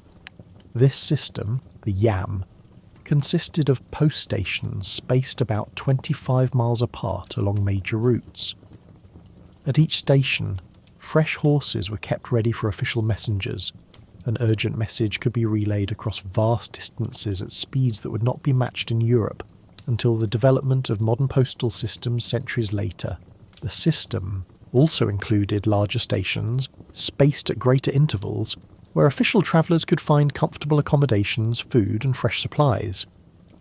Marco estimated that there were more than 10,000 of these post stations throughout the Khan's empire, maintaining perhaps 200,000 horses specifically for the postal service. These numbers are probably exaggerated, but they convey the scale of the system. The Khan used this network to stay informed about conditions throughout his vast empire and to transmit his orders quickly to distant provinces. It was a crucial tool of imperial administration, allowing a level of centralised control that would have been impossible without such rapid communication. The military organisation of the Mongols was another subject that Marco covered extensively. He described how Mongol armies were organised into units of tens, hundreds, thousands, and 10,000s, with a clear chain of command.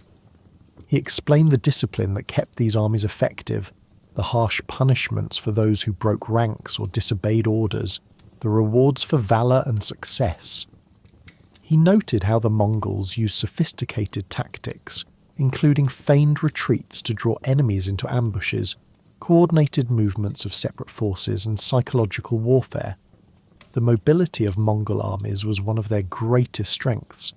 Every soldier was a skilled horseman, and each warrior had multiple horses, allowing them to cover vast distances quickly. The armies could live off the land to a considerable extent, with soldiers hunting and foraging to supplement their supplies. This reduced the need for cumbersome supply trains, and allowed Mongol armies to move faster than their enemies. When siege warfare was necessary, the Mongols employed engineers, often captured from conquered peoples, who built sophisticated siege engines to batter down city walls. Marco's descriptions of Mongol warfare were not just abstract accounts. but were based on observation. He claimed to have witnessed battles and sieges, to have seen Mongol tactics in action. Whether he actually participated in military campaigns, as he sometimes claimed, is uncertain, but he certainly had opportunities to observe the Mongol military machine, and his accounts, while perhaps embellished in places, capture essential truths about how the Mongols fought and why they were so successful. The religious practices of the Mongols were unlike anything Marco had seen in Christian Europe or Muslim Middle East. The Mongols practiced a form of shamanism, believing in spirits that inhabited the natural world and in shamans who could communicate with these spirits. They performed rituals to ensure good fortune in battle, to cure diseases, to predict the future. But they were also remarkably tolerant of other religions. Kublai Khan's court included practitioners of many faiths, and the Khan himself participated in festivals from various religions, seemingly as a form of insurance, ensuring that whatever gods actually existed would be propitiated. This religious tolerance was partly pragmatic. The Mongol Empire included peoples of many different faiths: Buddhists, Muslims, Christians of various types, Taoists, Confucianists, and followers of various local traditions. Attempting to impose a single religion would have provoked resistance and rebellion. Tolerance was a more effective policy for maintaining control over this diverse empire, but it also reflected a genuine Mongol belief that all religions might contain some truth, that the gods of different peoples might all exist and might all deserve respect. Marco described religious debates that took place at Kublai Khan's court. The Khan would invite representatives of different faiths, Buddhist monks, Muslim scholars, Christian priests, to debate the merits of their respective religions before him. These debates were intellectual exercises, opportunities for the Khan to learn about different beliefs, and for the representatives of different faiths to demonstrate their learning. The Khan did not seem particularly interested in choosing between the religions, or in converting to any of them. He was content to support all of them, to participate in their festivals, and to let his subjects worship as they chose. The Chinese religions that Marco encountered, Buddhism and Taoism particularly, were complex and sophisticated systems of belief, very different from the monotheistic religions he was familiar with. Buddhism had come to China from India centuries earlier and had been adapted to Chinese culture, taking on distinctive Chinese characteristics while maintaining its essential teachings. Taoism was an indigenous Chinese religion, focused on harmony with nature, the pursuit of immortality, and philosophical speculation about the nature of reality. Both religions had produced vast literatures, elaborate rituals, and communities of monks and nuns devoted to spiritual practice. Marco seems to have been most interested in Buddhism, which he described in more detail than other Asian religions. He wrote about Buddhist monasteries, the daily lives of monks, their vegetarian diets, their celibacy, their rituals of prayer and meditation. He described the large Buddha statues that dominated Buddhist temples, noting their peaceful expressions and their gilding or painting. He recognized Buddhism as a serious religion with ethical content, not just idol worship as many Christians dismiss non-Christian religions. He even noted some similarities between Buddhist monasticism and Christian monasticism, though he was careful not to suggest that Buddhism was equal to Christianity in truth or validity.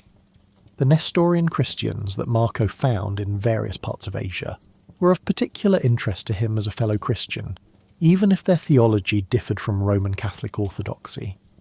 Nestorian Christianity had been declared heretical by church councils in the 5th century because of disputes about the nature of Christ. But it had spread eastward, finding converts in Persia, Central Asia, and eventually China. By Marco's time, there were Nestorian Christian communities in many parts of the Mongol Empire.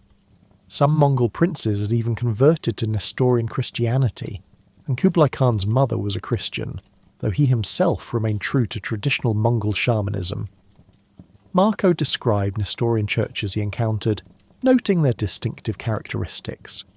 He wrote about Christian festivals celebrated in Central Asian cities, about bishops who presided over Christian communities, about the presence of Christians at Kublai Khan's court. For Marco, finding Christians so far from Europe was reassuring, proof that Christianity had the potential to spread across the world. It also suggested possibilities for alliance between Western Christians and Asian Christians against Muslim powers, a theme that would recur in European diplomatic thinking for centuries. The cuisine of China and other Asian regions fascinated Marco, though his descriptions of food are frustratingly brief. He mentioned rice as the staple grain of southern China, noting that it was grown in wet paddies and could yield multiple crops per year. He described various types of fruits and vegetables, some of which were unknown in Europe. He wrote about the Chinese practice of eating with chopsticks rather than with hands or spoons as Europeans did. He noted that even ordinary people in China ate meat regularly, that fish were abundant in rivers and coastal waters, that markets offered a variety of foods that would be considered luxurious in Europe. The use of coal as fuel surprised Marco, and he described it with the air of someone reporting something his readers would find incredible. Coal was known in Europe but little used, as wood was abundant in most regions. In northern China, however, forests were scarce, and coal was the primary fuel for heating and cooking. Marco described how coal was mined, how it was transported to cities, how it burned hotter than wood, and left a distinctive ash. This seemingly minor observation actually revealed something important about Chinese technology and resource use, showing how the Chinese had adapted to resource constraints through technological innovation. The practice of bathing was another cultural difference that Marco noticed. The Chinese bathed frequently, considering cleanliness important for both health and social propriety. Public bathhouses were common in Chinese cities, serving as social centres as well as places for hygiene. This contrasted sharply with medieval European practice, where frequent bathing was less common and sometimes even discouraged by religious authorities who associated it with Roman pagan practices or with sensual luxury. Marco's observation highlighted a basic cultural difference in attitudes toward the body and cleanliness. The status of women in Chinese society was complex and varied by region and social class. Marco noted that in some regions, particularly in the south, women were secluded and rarely appeared in public. Upper-class women in particular lived restricted lives, confined to their homes and seen only by family members. This seclusion was considered a mark of respectability and status. In contrast, lower-class women who had to work to support their families were necessarily more visible in public, working in fields, markets and workshops. Marco's observations on gender relations were limited by his own cultural assumptions and by his position as a male foreign visitor, which gave him little access to women's spaces or perspectives. The practice of foot binding, which would become infamous in later Western accounts of China, was not mentioned by Marco. This has been cited as evidence that he never actually went to China, as it seems impossible that he would not have noticed such a distinctive and widespread practice. However, foot binding was not universal in 13th century China and was primarily practiced among upper-class women, who Marco would have had little opportunity to observe. It's also possible that this detail seemed too strange or inappropriate to include in his book, or that Rustichello omitted it when writing the narrative. The absence of this detail is puzzling but not necessarily proof of fraud. Similarly, Marco never mentioned tea, even though tea drinking was ubiquitous in China by his time. This is another notable omission that skeptics cite as evidence that Marco never reached China, or that his account is unreliable. Various explanations have been proposed. Perhaps tea seemed too ordinary to mention, just as he wouldn't have described water drinking in detail. Perhaps he confused tea with the various herbal infusions known in Europe. Perhaps the detail was simply overlooked in the process of compiling his book from memory years after the experiences. These omissions are indeed strange, but they don't necessarily invalidate the entire account. What Marco did describe in detail were things that struck him as exotic, unusual, or economically significant. Silk production merited extensive discussion, because silk was valuable and because the process was unfamiliar to Europeans. Spices were described because they were crucial trade goods. Paper money was discussed at length because it seemed incredible and needed explanation. The size and wealth of Chinese cities were emphasized because they dwarfed anything in Europe. Marco's book was not an encyclopedia attempting comprehensive coverage, but was a selective account emphasizing what he found most noteworthy or what he thought would interest his audience. The economic development of China that Marco described was based on several factors. Agricultural productivity was high, thanks to intensive farming techniques, sophisticated irrigation systems, and the use of fast-maturing rice varieties that could produce multiple crops per year. This agricultural surplus supported large urban populations who could specialise in manufacturing and trade rather than farming. The government invested in infrastructure, building roads, canals and bridges that facilitated commerce. A unified currency and standardised weights and measures made trade easier. Protection from bandits and pirates made trade safer. All of these factors combined to create an economy far more developed and integrated than contemporary European economies. The manufacturing sector in China produced goods of a quality and quantity that impressed Marco. Silk production has already been mentioned, but there were many other industries. Porcelain production had reached high levels of technical and artistic achievement. Iron production was carried out on a scale that wouldn't be matched in Europe until the Industrial Revolution. Paper production supplied not just the government's administrative needs, but a growing market for books. Shipbuilding produced large vessels capable of ocean voyages. Each of these industries had developed sophisticated techniques refined over centuries, and they produced goods that were sought after throughout Asia and beyond. The social structure of Chinese society was complex, based partly on Confucian principles that emphasized hierarchy, duty and education. At the top was the emperor, the son of heaven, whose authority was theoretically absolute, but in practice constrained by tradition and by the need to work through a bureaucratic apparatus. Below the emperor were the scholar officials, men who had passed rigorous examinations testing their knowledge of Confucian classics, and who administered the empire at various levels. These officials were the backbone of Chinese governance, maintaining continuity and implementing policy. Below the officials were various social classes: farmers, who were respected as the producers of food, the basis of all wealth; artisans who made useful goods; merchants, who were theoretically at the bottom of the social hierarchy, despite often being wealthy, because they were seen as profiting from others' labour rather than producing anything themselves. This Confucian social theory didn't necessarily match reality, where wealth and power often mattered more than theoretical social status. But it did influence attitudes and policies. The Mongol conquest had disrupted this traditional Chinese social order. The Mongols placed themselves at the top, above even the Chinese elite. They relied heavily on foreign administrators, people from Central Asia, the Middle East and beyond, like the Polos, who had no ties to Chinese society, and thus could be trusted not to collude with local interests against Mongol rule. This marginalised the traditional Chinese scholar-official class, creating resentment that would eventually contribute to the overthrow of Mongol rule. But in Marco's time, Mongol power was at its height, and the system, however unfair to the Chinese elite, was functioning effectively.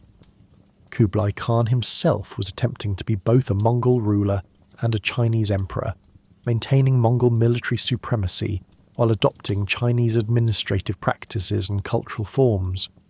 He established a new capital, Khanbalik, built in the Chinese style with palaces, gardens and administrative complexes. He performed Chinese imperial rituals, consulting with Confucian scholars about proper ceremonies. He sponsored Chinese arts and learning, but he also maintained Mongol military camps near the capital, kept his Mongol warriors separate from the Chinese population, and ensured that key positions in the military and government remained in Mongol hands. This dual identity, Mongol and Chinese simultaneously, created tensions that Kublai had to carefully manage. He needed to maintain Mongol military dominance while also winning Chinese acceptance of his rule as legitimate. He claimed the mandate of heaven, the Chinese concept that justified imperial rule as divinely sanctioned.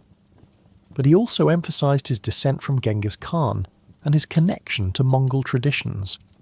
This balancing act was partially successful in his lifetime, but the contradictions would become unsustainable for his successors. Marco's position in this complex political and social landscape was as a foreign expert in the Khan's service. He was not Chinese, not Mongol, not subject to the factional conflicts between these two groups. This made him useful to the Khan as someone who could be trusted to provide objective reports on conditions in various provinces. At the same time, Marco's status as a foreigner meant he was always something of an outsider, never fully integrated into either Chinese or Mongol society, dependent on the Khan's favour for his position and privileges. The 17 years that Marco claimed to have spent in China would have seen significant historical events. The final conquest of the Song dynasty was completed in 1279, bringing all of China under Mongol rule for the first time. The failed invasions of Japan in 1274 and 1281 demonstrated the limits of Mongol power and resulted in enormous loss of life and resources.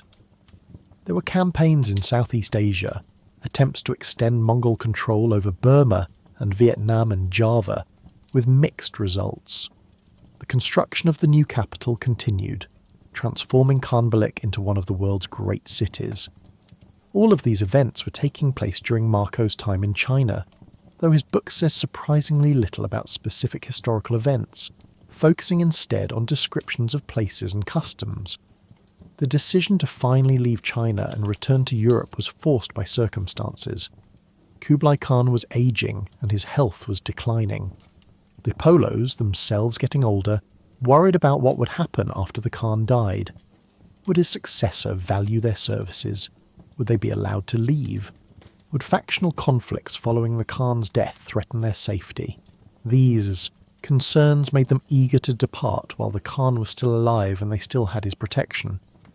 But the Khan was reluctant to let them go, and they needed a good reason to justify their departure.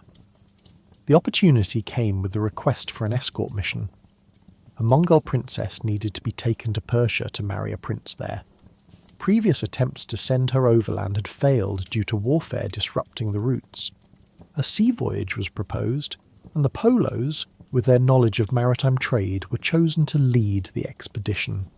This gave them a legitimate reason to leave and a task that would take them most of the way home. After much negotiation and preparation, the expedition finally departed in 1292. The sea voyage was long and dangerous, taking nearly 2 years.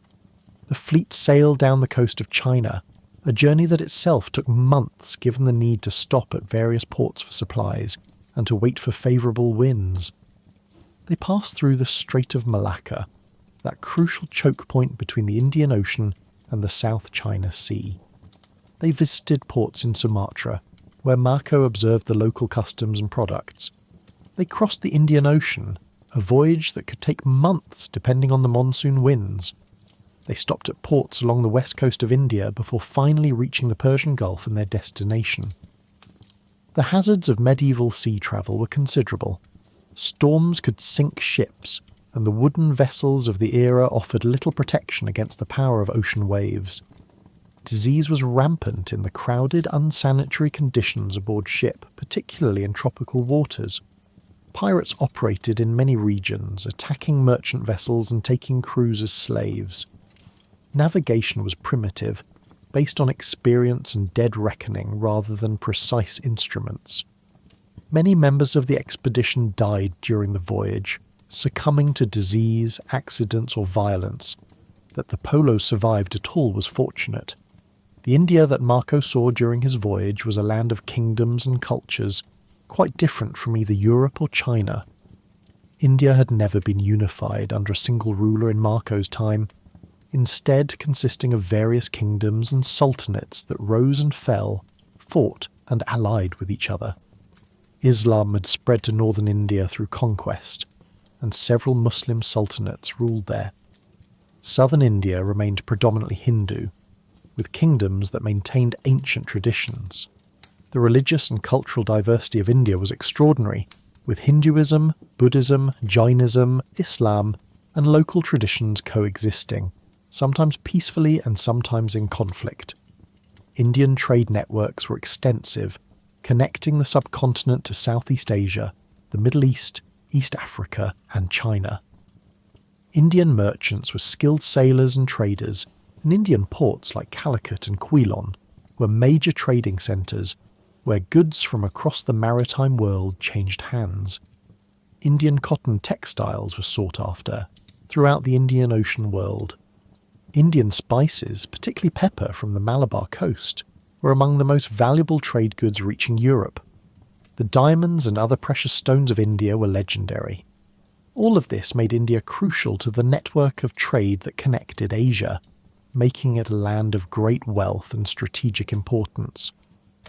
Marco's descriptions of India focused largely on trade and ports, reflecting his merchant perspective and the fact that his visit was limited to coastal areas rather than the interior. He wrote about the pepper plantations of Kerala, the pearl fisheries of the south, the cotton production of Gujarat, the trade goods available in various ports. He described the ships used in Indian Ocean trade, the monsoon winds that powered them, the navigation techniques used by Indian sailors. He noted the hot climate, so different from China or Europe, and the religious practices of the Hindus, which seemed strange and exotic to his Christian eyes. When the Polos finally reached Persia and delivered the princess to her intended husband, they found that the political situation had changed significantly during their absence. Kublai Khan had died in 1294, ending an era. The succession was disputed, and civil conflict broke out within the Mongol Empire. The unity that had made the Mongol Empire the largest contiguous land empire in history was beginning to fracture. The various regions of the empire were developing their own identities and interests, and the authority of the Great Khan over distant territories was weakening. This fragmentation would continue over the following decades, eventually resulting in the empire breaking into several separate states. The Polos continued their journey homeward, travelling through Persia toward the Black Sea. They passed through regions still recovering from the devastation of the Mongol invasions decades earlier, but also benefiting from the Mongol peace that had facilitated trade. They reached the Black Sea, where Venetian trading colonies provided a connection to home. Finally, after an absence of 24 years, they took ship and sailed to Venice, arriving in 1295. They had departed as merchants seeking opportunity and adventure. They returned as wealthy men with incredible stories, having witnessed the rise and height of the greatest empire the world had ever seen. The reception they received in Venice is the subject of legend, though how much truth lies behind the legends is uncertain. According to one story, they arrived at their family home dressed in shabby, travel-worn clothes and were not recognised by their relatives. To prove their identity and demonstrate their wealth, they ripped open the seams of their clothes, releasing a shower of precious gems they had sewn into the lining. This story is almost certainly apocryphal, crafted to dramatise their return, but it captures the sense that their homecoming was extraordinary, that they had become different people through their experiences, that they returned with wealth beyond ordinary expectations. The Venice they returned to had changed in their absence. New buildings had been constructed, old landmarks had been altered, and a generation had grown up that had no memory of the Polos before their departure. More significantly, Venice was involved in conflict with Genoa, its great rival for control of Mediterranean trade. This conflict would draw Marco back into military service, leading to his capture and imprisonment, and ultimately to the creation of his famous book. Sometimes the most significant consequences of our actions are entirely unintended, and Marco's imprisonment, which must have seemed like a disaster at the time, resulted in the preservation of his experiences for posterity. The year Marco spent in Genoese captivity was probably frustrating and worrying. He was cut off from his family and business affairs, held in a foreign city, uncertain about when or if he would be released. but it also gave him time to reflect on his experiences, to organise his memories, to share his stories. His meeting with Rustichello, the Pisan romance writer who was also a prisoner, was fortunate. Without Rustichello's involvement, Marco might never have written down his experiences, or he might have produced a very different kind of book. The collaboration between the merchant adventurer and the professional writer created something unique, a work that was neither pure factual report nor pure fiction, but something in between, a travel narrative shaped by literary conventions but grounded in real experiences. The decision to write the book in French rather than Italian or Latin was significant. French was the language of courtly literature, the language of chivalric romances and adventure stories.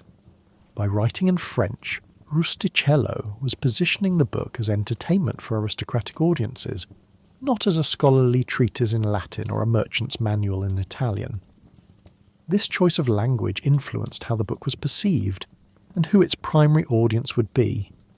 It was meant to be read aloud in noble courts, to entertain and amaze, not primarily to inform merchants about trade routes or scholars about geography, though it would serve those purposes as well.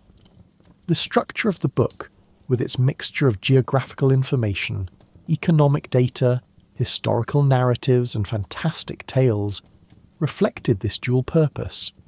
Parts of the book read like a travel guide, describing routes, distances, the products of various regions. Other parts read like an adventure story, with dramatic events, strange customs, exotic creatures. Still other parts offer historical background, explaining how the Mongol Empire came to be, how Kublai Khan conquered China, how various regions were governed.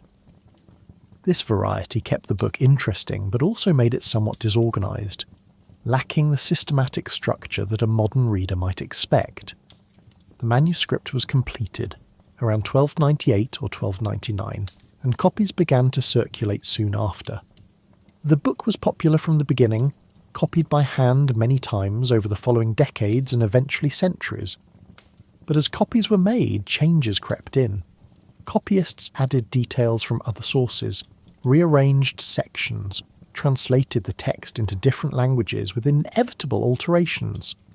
Some copyists, finding parts of the book unbelievable, omitted or toned down the most incredible claims. Others, finding parts dull, added more colourful details. The result is that no two surviving manuscripts of Marco Polo's book are identical, and scholars still debate which version is closest to the original. Despite the textual variations, the core content remained consistent. A detailed description of the journey from Venice to China, extensive coverage of China itself, and accounts of the return journey, and of other regions of Asia. The book provided Europeans with their most comprehensive look at Asia to date, far surpassing earlier accounts in scope and detail. It would remain the definitive European source on Asia for centuries, not really superseded until European explorers and missionaries in the 16th and 17th centuries began producing new, more accurate accounts based on more recent travels. The influence of Marco Polo's book on European cartography was profound. Medieval maps before Marco's time had been rather abstract, often placing Jerusalem at the centre, showing the three known continents of Europe, Asia and Africa, but without much accurate detail about distances, directions, or the locations of specific places. Marco's book provided concrete information that mapmakers could use to create more accurate representations. The locations of cities, the courses of rivers, the positions of mountain ranges, all of this information was incorporated into European maps of Asia. One of the most famous medieval maps, the Catalan Atlas created in 1375, drew heavily on Marco Polo's book. This elaborate map showed the known world in unprecedented detail, including many places in Asia described by Marco. The trade routes across Asia were marked, with illustrations of caravans and cities. Kublai Khan was depicted sitting in his palace. The map was both a practical navigational tool and a work of art, summarising European geographical knowledge of the late 14th century, much of which came directly or indirectly from Marco's account. the book's influence extended into literature as well. Marco Polo became a stock character, appearing in various later works as the archetypal traveller, the man who had seen wonders. His name became synonymous with exotic travel and fabulous wealth. Later travel writers consciously modelled their works on Marco's, adopting similar narrative structures and trying to match his combination of information and entertainment. The travel narrative as a literary genre owes a significant debt to Marco Polo and Rustichello's pioneering work. In the realm of exploration, Marco Polo's influence was direct and powerful. As mentioned earlier, Columbus was heavily influenced by Marco's descriptions of Asian wealth. But Columbus was not alone. Many of the European explorers of the 15th and 16th centuries, those who ventured down the coast of Africa, across the Atlantic, around the Cape of Good Hope into the Indian Ocean, were motivated at least partly by the desire to reach the rich lands Marco had described. The spices, silks, gems and gold of Asia were the prices that drove the age of exploration, and European knowledge of these Asian riches came largely from Marco's book. The Portuguese exploration of the coast of Africa was motivated by the desire to find a sea route to India and the spice-producing regions beyond, bypassing the Muslim-controlled land routes. When Vasco da Gama finally reached India in 1498, when Portuguese ships began trading directly with Asian markets, when Portugal established trading posts and eventually colonies in Asia, they were realising dreams that had been inspired by Marco Polo's descriptions centuries earlier. The European colonial empires in Asia, for all their later complexity and often tragic consequences, had their origins partly in the information and inspiration that Marco Polo had provided. The negative consequences of this European expansion into Asia were enormous and long-lasting. European colonialism brought exploitation, cultural destruction, and violence to many Asian peoples. The slave trade, resource extraction, forced labour, cultural imperialism, all of these evils were part of European colonial rule. Marco Polo cannot be held responsible for these later developments, as he could not have foreseen them and did not advocate for conquest or colonialism. But his book did provide information that facilitated European expansion into Asia, and this expansion ultimately led to colonialism. The relationship between knowledge and power, between information and exploitation, is complex and troubling. Yet it would be wrong to view Marco Polo's book only through the lens of its role in enabling later European colonialism. The book also represented a genuine effort to understand and appreciate other cultures, to see them on their own terms rather than simply dismissing them as inferior or barbaric. Marco's descriptions of Chinese civilization, while not free from bias or misunderstanding, showed respect for Chinese achievements. He recognised that China was in many ways more advanced than Europe, that the Chinese had developed technologies and institutions that Europeans could learn from. This recognition of cultural sophistication in non-European societies was relatively rare in medieval European writing. The book also contributed to a broadening of European intellectual horizons. Before Marco, many Europeans had little sense of the world's true size and diversity. Asia was a vague region, known to exist but not understood in any detail. Marco's book revealed that Asia was vast, containing numerous distinct regions and peoples, that it held ancient civilizations with their own rich histories and cultures. This knowledge challenged provincial European assumptions and opened minds to the reality of a diverse world. This cultural opening, this recognition of human diversity, was a positive contribution even if it was later misused by those with colonial ambitions. The scientific value of Marco Polo's observations should not be overlooked. His descriptions of coal, of paper money, of printing, of Chinese ships, of various plants and animals, all of this constituted genuine additions to European knowledge. While not scientific in the modern sense, these observations showed careful attention to detail and a curiosity about how things worked. Marco was not just impressed by wonders, he tried to understand and explain them. This empirical approach, this focus on observation and description would become increasingly important in European thought in subsequent centuries. Marco's legacy in Venice itself was mixed. He became a famous figure, Marco Millions, known for his travels and his incredible stories. But he also faced skepticism and mockery from those who doubted his accounts. He lived out his remaining years in Venice as a prosperous merchant, apparently not significantly affected by the doubters. His book continued to circulate, and its influence grew over time. Long after his death, when Venice itself had declined from its medieval glory, Marco Polo remained Venice's most famous citizen, the man whose travels had revealed Asia to Europe. The question of Marco Polo's historical accuracy continues to be debated by scholars.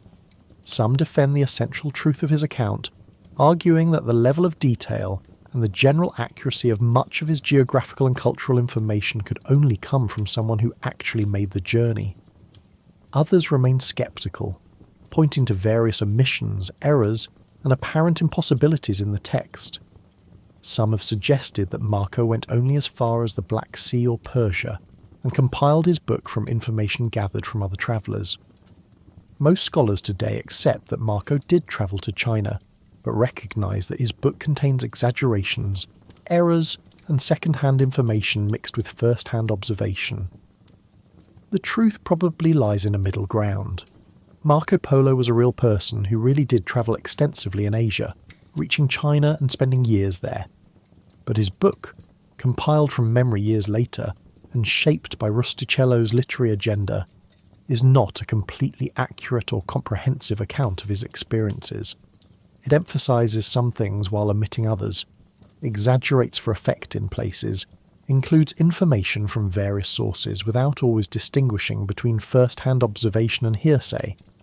This makes it a problematic historical source, but does not make it valueless. Approached critically, with awareness of its limitations, it remains an important document revealing both Asian realities and European perceptions of Asia in the medieval period. What cannot be doubted is the book's enormous influence on European culture and history. Whether every detail is accurate or not, the book shaped European understanding of Asia for centuries. It inspired exploration, influenced trade, affected literature and art, contributed to geographical knowledge, and broadened intellectual horizons. It stands at the beginning of a long tradition of European travel writing about Asia, a tradition that would have both positive and negative consequences. Marco Polo was a bridge between East and West, a conduit through which information and ideas flowed, helping to create connections between civilizations that had previously had limited direct contact. In the final analysis, Marco Polo's journey represents a remarkable human achievement. A young man ventured far from home into unknown lands, survived years of dangerous travel, adapted to alien cultures, served in the court of the world's most powerful ruler, and returned to tell the tale. The courage, curiosity, adaptability, and resilience required for such a journey are impressive regardless of debate about specific details. Marco Polo expanded the boundaries of the known world, not just for himself, but for his entire civilization. His legacy endures 7 centuries later as a symbol of the human spirit of exploration and the endless human curiosity about what lies beyond the horizon. The broader context of the 13th century helps us understand why Marco Polo's journey was possible and what made it significant. This was a period of significant global interaction, more than many people realise. The Mongol conquests, while devastating in their immediate effects, had created the Pax Mongolica, a period of relative stability and safety along the trade routes of Asia. This Mongol peace made long-distance travel safer than it had been in centuries. Merchants, missionaries, diplomats, and adventurers could travel from one end of Eurasia to the other, with reasonable expectation of safe passage, at least along the main routes. The 13th century also saw the expansion of trade networks connecting different regions of the world.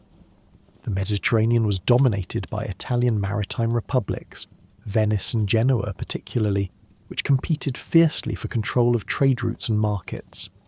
The Indian Ocean was crisscrossed by Arab, Persian and Indian traders, whose dhows carried goods between East Africa, Arabia, India and Southeast Asia. The South China Sea connected China with Southeast Asia and the Indian Ocean. These maritime networks intersected with overland routes like the Silk Road, creating a global trading system that moved goods, ideas, and people across vast distances. The Crusades, those religious wars fought between Christians and Muslims for control of the Holy Land, had paradoxically increased contact between Europe and the Islamic world. European crusaders had encountered Arab and Turkish culture, had been exposed to goods and ideas from the East, had developed a taste for spices, silks, and other luxuries. The Crusader states in the Levant, while militarily embattled, had become conduits for trade between Europe and Asia. Italian merchants in particular had profited enormously from supplying the Crusader states and from trading with Muslim merchants despite the religious conflicts. This commercial connection would outlast the Crusades themselves, persisting even after the last Crusader strongholds fell. The rise of the Mongol Empire disrupted some of these existing trade networks while creating new opportunities. The Mongol conquests had been devastating to many regions. Central Asian cities were destroyed, their populations massacred. The Islamic world suffered tremendous losses, with the destruction of Baghdad in 1258 marking the end of the Abbasid Caliphate and a dark moment in Islamic history. Eastern Europe was invaded and ravaged. China underwent decades of warfare before finally submitting to Mongol rule. The death toll from the Mongol conquests is estimated in the tens of millions, making it one of the greatest catastrophes in human history. Yet from these ruins emerged a new order. The Mongols, having conquered much of the known world, now needed to govern it. They needed tax revenue, which required economic prosperity, which required trade. They established the Yam postal system, maintained roads and bridges, punished bandits, and generally created conditions favourable to commerce. They employed foreign experts in administration, recognising that they needed the skills of conquered peoples to run their empire effectively.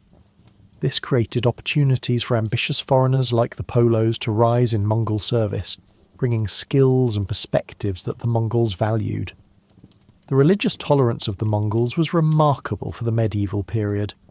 In Europe, religious uniformity was generally assumed to be necessary for social order. Heretics were persecuted, Jews were marginalised and sometimes expelled or massacred, and Muslims were seen as dangerous enemies. In the Islamic world, while Christians and Jews had protected status as people of the book, they faced legal disabilities and social discrimination, and polytheists were not tolerated at all. The Mongols, by contrast, supported all religions, seeing them as potentially useful rather than as threats. This tolerance was partly pragmatic, as the Mongol Empire was too diverse for religious uniformity to be feasible, but it also reflected traditional Mongol attitudes. This religious tolerance meant that Christian missionaries could travel to the Mongol court, hoping to convert the Khan and his people. Several missionary expeditions reached Mongol territories in the 13th and 14th centuries, including Franciscan friars like John of Plano Carpini and William of Rubruck, who wrote their own accounts of their travels. These missionary accounts, along with Marco Polo's commercial perspective, gave Europeans multiple views of the Mongol world. The missionaries were less interested in trade and more focused on religious matters, but they provided valuable geographical and cultural information that supplemented Marco's observations. The Mongol Empire at its height stretched from Korea to Hungary, from Siberia to the borders of India. This vast territory encompassed numerous distinct ecosystems, climates and cultures. The steppes of Central Asia, where the Mongols originated, were grasslands suitable for nomadic pastoralism, but not for settled agriculture. The oases of the Silk Road were islands of intensive irrigation agriculture in desert regions. The forests of Russia provided timber and furs. The agricultural plains of northern China produced grain in abundance, Southern China, with its wet rice cultivation, supported enormous populations. Each region had its own products, its own economic specialisation, and trade connected them all. The movement of goods across this vast empire was facilitated by the Mongol infrastructure and protection. Silk, porcelain and tea moved westward from China. Furs and timber came from the northern forests. Horses and other livestock were supplied by the pastoral regions. Precious metals and stones were mined in various mountain regions. Spices came from Southeast Asia and India. European goods like woolen cloth moved eastward. This transcontinental trade enriched merchants and provided tax revenue for rulers, creating mutual interest in maintaining the trade networks. But goods were not the only things that moved along these trade routes. Ideas, technologies and diseases also travelled. Technologies like gunpowder, printing and the compass, developed in China, gradually spread westward. Mathematical concepts, including the decimal system and algebra, moved from India through the Islamic world to Europe. Astronomical observations and geographical knowledge accumulated in different centres of learning were shared across civilizations. These exchanges accelerated human technological and intellectual development, as innovations from one region could be adopted and built upon in others. Diseases also travelled along trade routes, sometimes with catastrophic results. The Black Death, the plague pandemic that devastated Europe, Asia and North Africa in the mid-14th century, spread along trade routes from its origin point somewhere in Central Asia.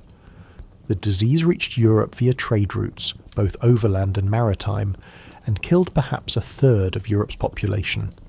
It also ravaged China, the Middle East and North Africa. This pandemic was in some sense a consequence of the increased connectivity that the Pax Mongolica had created, showing that globalization could have negative as well as positive consequences. The Black Death had profound effects on the societies it struck. In Europe, the massive death toll disrupted feudal social structures as labour became scarce and workers could demand better conditions. The plague also affected religious attitudes, as people questioned why God had allowed such suffering. In China, the plague, combined with other problems, contributed to the collapse of Mongol rule and the rise of the Ming dynasty.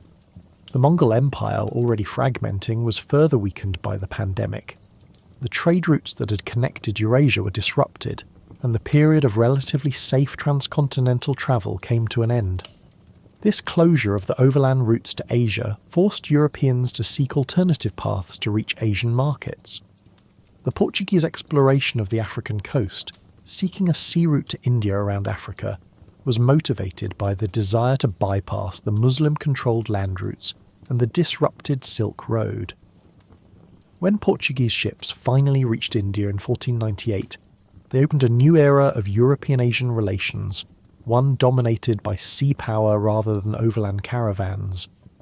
The age of exploration, and eventually European colonialism, emerged from this search for new routes to Asia. Marco Polo's journey occurred at the height of the Pax Mongolica, before the Black Death, before the fragmentation of the Mongol Empire, when transcontinental travel was as safe as it would be until modern times. His timing was fortuitous. A generation earlier, the Mongol conquest was still in progress, and travel would have been much more dangerous. A generation later, the empire was fragmenting and the plague was spreading, making travel again perilous. Marco travelled during a window of opportunity that opened for perhaps a century, and then closed for several hundred years. The role of Venice in making Marco's journey possible deserves emphasis.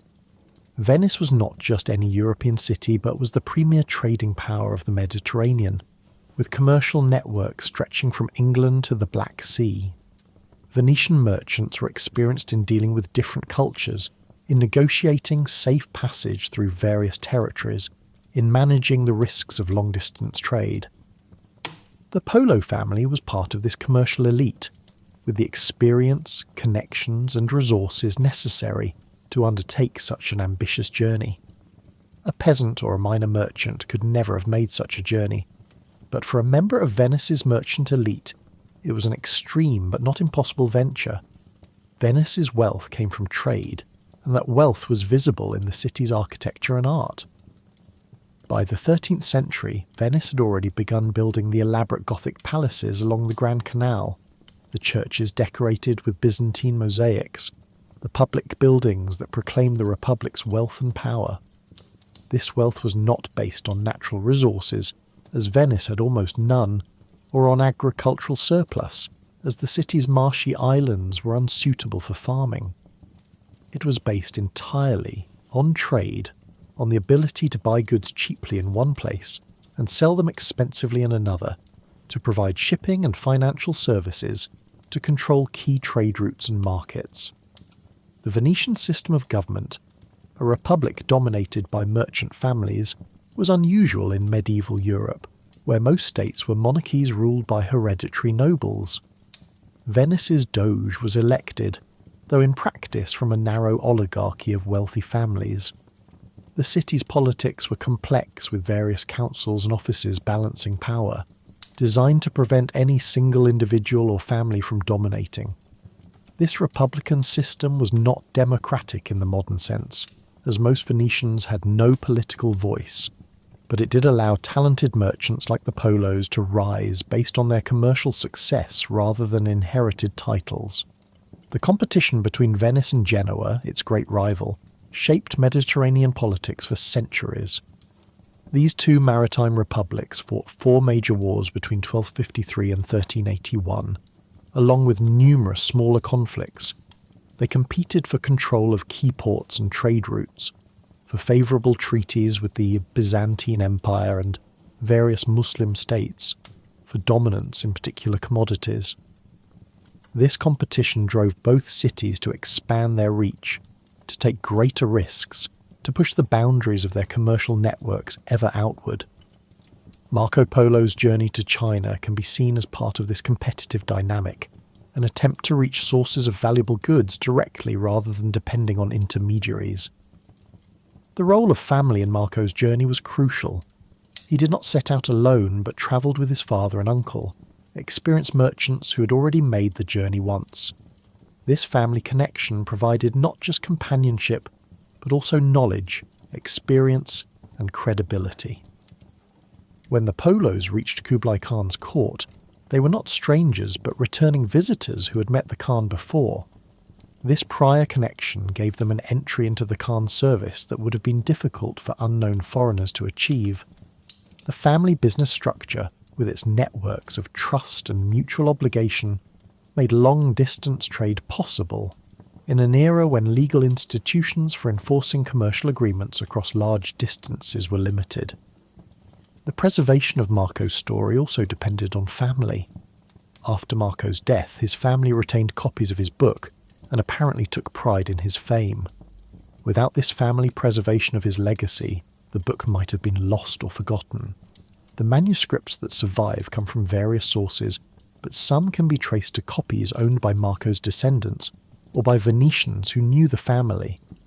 The story became part of family tradition, part of Venice's civic identity, ensuring its preservation and transmission to future generations. The equipment and preparations for a journey like Marco's would have been extensive.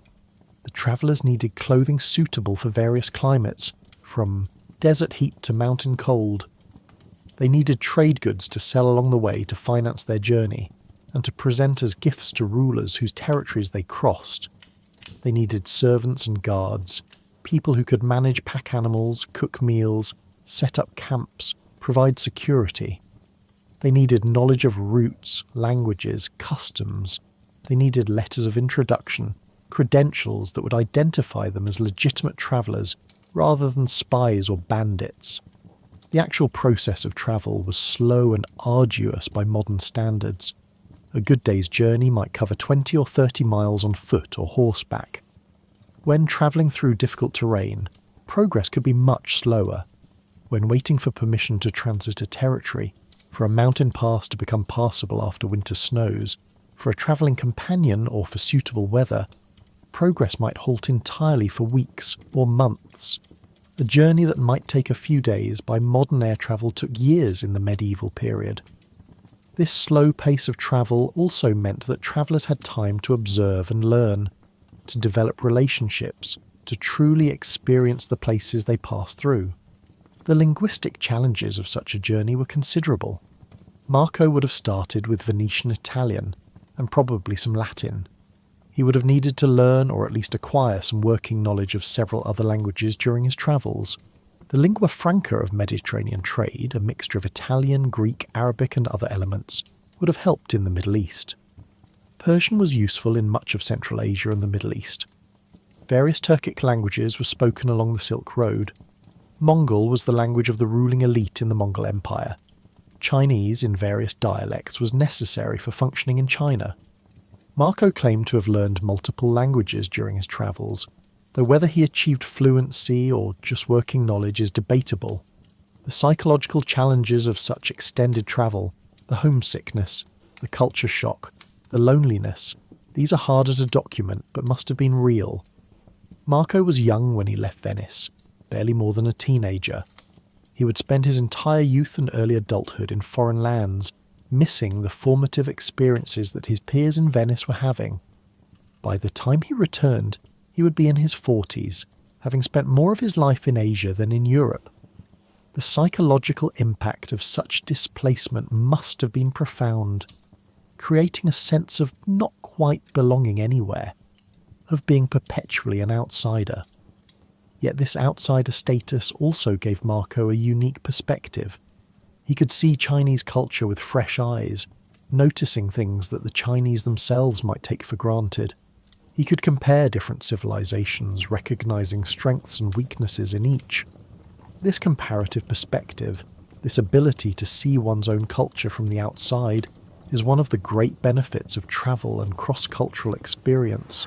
Marco brought back to Europe not just goods and information, but a different way of seeing the world, a recognition that European ways were not the only ways, that other civilizations had valuable things to teach. The economic impact of information from Marco's travels was significant, though hard to quantify precisely. Better knowledge of trade routes, of sources of goods, of prices in different markets, all of this could improve the efficiency of trade. Merchants who understood where silk came from and how it was produced could better assess its value and quality. Those who knew about the spice-producing regions could better evaluate claims made by sellers. Geographic knowledge allowed for better planning of voyages and trade expeditions. All of this contributed to the growth of European commerce in the late medieval and early modern periods. The cultural impact may have been even more significant. Marco's book challenged European provincialism, that tendency to assume that one's own culture represents the pinnacle of human achievement. Here was concrete evidence that civilizations in Asia had achieved things that Europeans had not, that wealth and sophistication existed on a scale that Europeans could barely imagine. This knowledge was humbling, but also inspiring, suggesting that European civilization could learn from others, could adopt useful innovations, could aspire to match or exceed the achievements of Asian civilizations. The book also contributed to a growing European interest in geography and in accurate knowledge of the world. Medieval European thought had often been more concerned with theological and philosophical abstractions than with empirical knowledge of physical reality. Marco's book, with its emphasis on concrete description and practical information, represented a different approach, one that valued observation and experience. This empirical orientation would become increasingly important in European thought, eventually contributing to the scientific revolution of the 17th century. The influence of Marco Polo on later European literature was substantial. His book created a model for travel writing that combined information with entertainment, that made foreign lands and cultures accessible and interesting to readers who would never visit them. Later travellers would consciously emulate Marco's approach, trying to match his combination of exotic detail and authoritative knowledge. The travel narrative became an established literary genre, with conventions and expectations shaped partly by Marco's pioneering work. Marco's descriptions of Mongol military prowess and Chinese wealth also influenced European political thinking. Here was evidence that strong, centralised states with efficient administration could achieve remarkable things. The Mongol Empire, despite its brutality, demonstrated the possibility of governing vast territories effectively. China showed that sophisticated bureaucracy, supported by written examinations and careful record-keeping, could manage a complex civilization. European rulers and political thinkers took note of these examples, considering how such methods might be adapted to European conditions. The book's emphasis on the wealth of Asia, on the abundance of gold and silver, spices and silks, gems and other luxuries, created an image of Asian affluence that would motivate European exploration for centuries. The desire to reach these wealthy lands, to trade directly with them rather than through intermediaries, drove the Portuguese explorations along the African coast, Columbus's westward voyage, and eventually the European establishment of colonial empires in Asia. Whether this was ultimately beneficial or harmful is a matter of debate, but the impact was undeniable. Marco Polo's personal life after his return to Venice was relatively quiet and conventional. He married a woman named Donata and had 3 daughters. He managed his business affairs, bought property, engaged in local politics at a modest level. He apparently lived comfortably, neither spectacularly wealthy nor in poverty. His fame rested on his book and his travels rather than on continued adventure or achievement. He was a celebrity of sorts, someone people wanted to meet and hear stories from, but he was also just another Venetian merchant living an ordinary life. The contrast between the adventure of his youth and the conventionality of his later life is striking. He had travelled to the ends of the earth, had served the greatest ruler in the world, had seen wonders that few Europeans ever witnessed. And then he settled down to an ordinary life of family and business in Venice, never again venturing far from home. This suggests that his great journey was not part of a pattern of restless wandering, but was a specific opportunity that he seized when young and then moved past. He had satisfied his curiosity, made his fortune, achieved his fame, and was content to live out his remaining years in familiar surroundings. There is something poignant about this. The man who had crossed deserts and mountains, who had lived in Kublai Khan's palace, who had seen India and Southeast Asia, spent the last 3 decades of his life in a single Italian city, reminiscing about the adventures of his youth. Perhaps the memories sustained him, providing meaning and satisfaction, or perhaps he felt a sense of loss, of something important that was over and could never be recaptured. We can only speculate about his inner life, as he left no diary or letters revealing his feelings. The legend of Marco Polo has grown over the centuries, often exceeding the historical reality. He has been portrayed as a great explorer, though he was following existing routes rather than discovering new ones. He has been credited with introducing various Chinese innovations to Europe, though most of these things reached Europe through other channels. He has been depicted as a cultural bridge between East and West, which has some truth but also oversimplifies the complex history of cultural exchange. The real Marco Polo was more limited and human than the legend, but also more interesting precisely because of those human limitations. The debate about Marco's truthfulness and accuracy will probably never be fully resolved. The evidence is incomplete, the manuscript tradition is confused, and scholars bring different assumptions and methods to their analysis.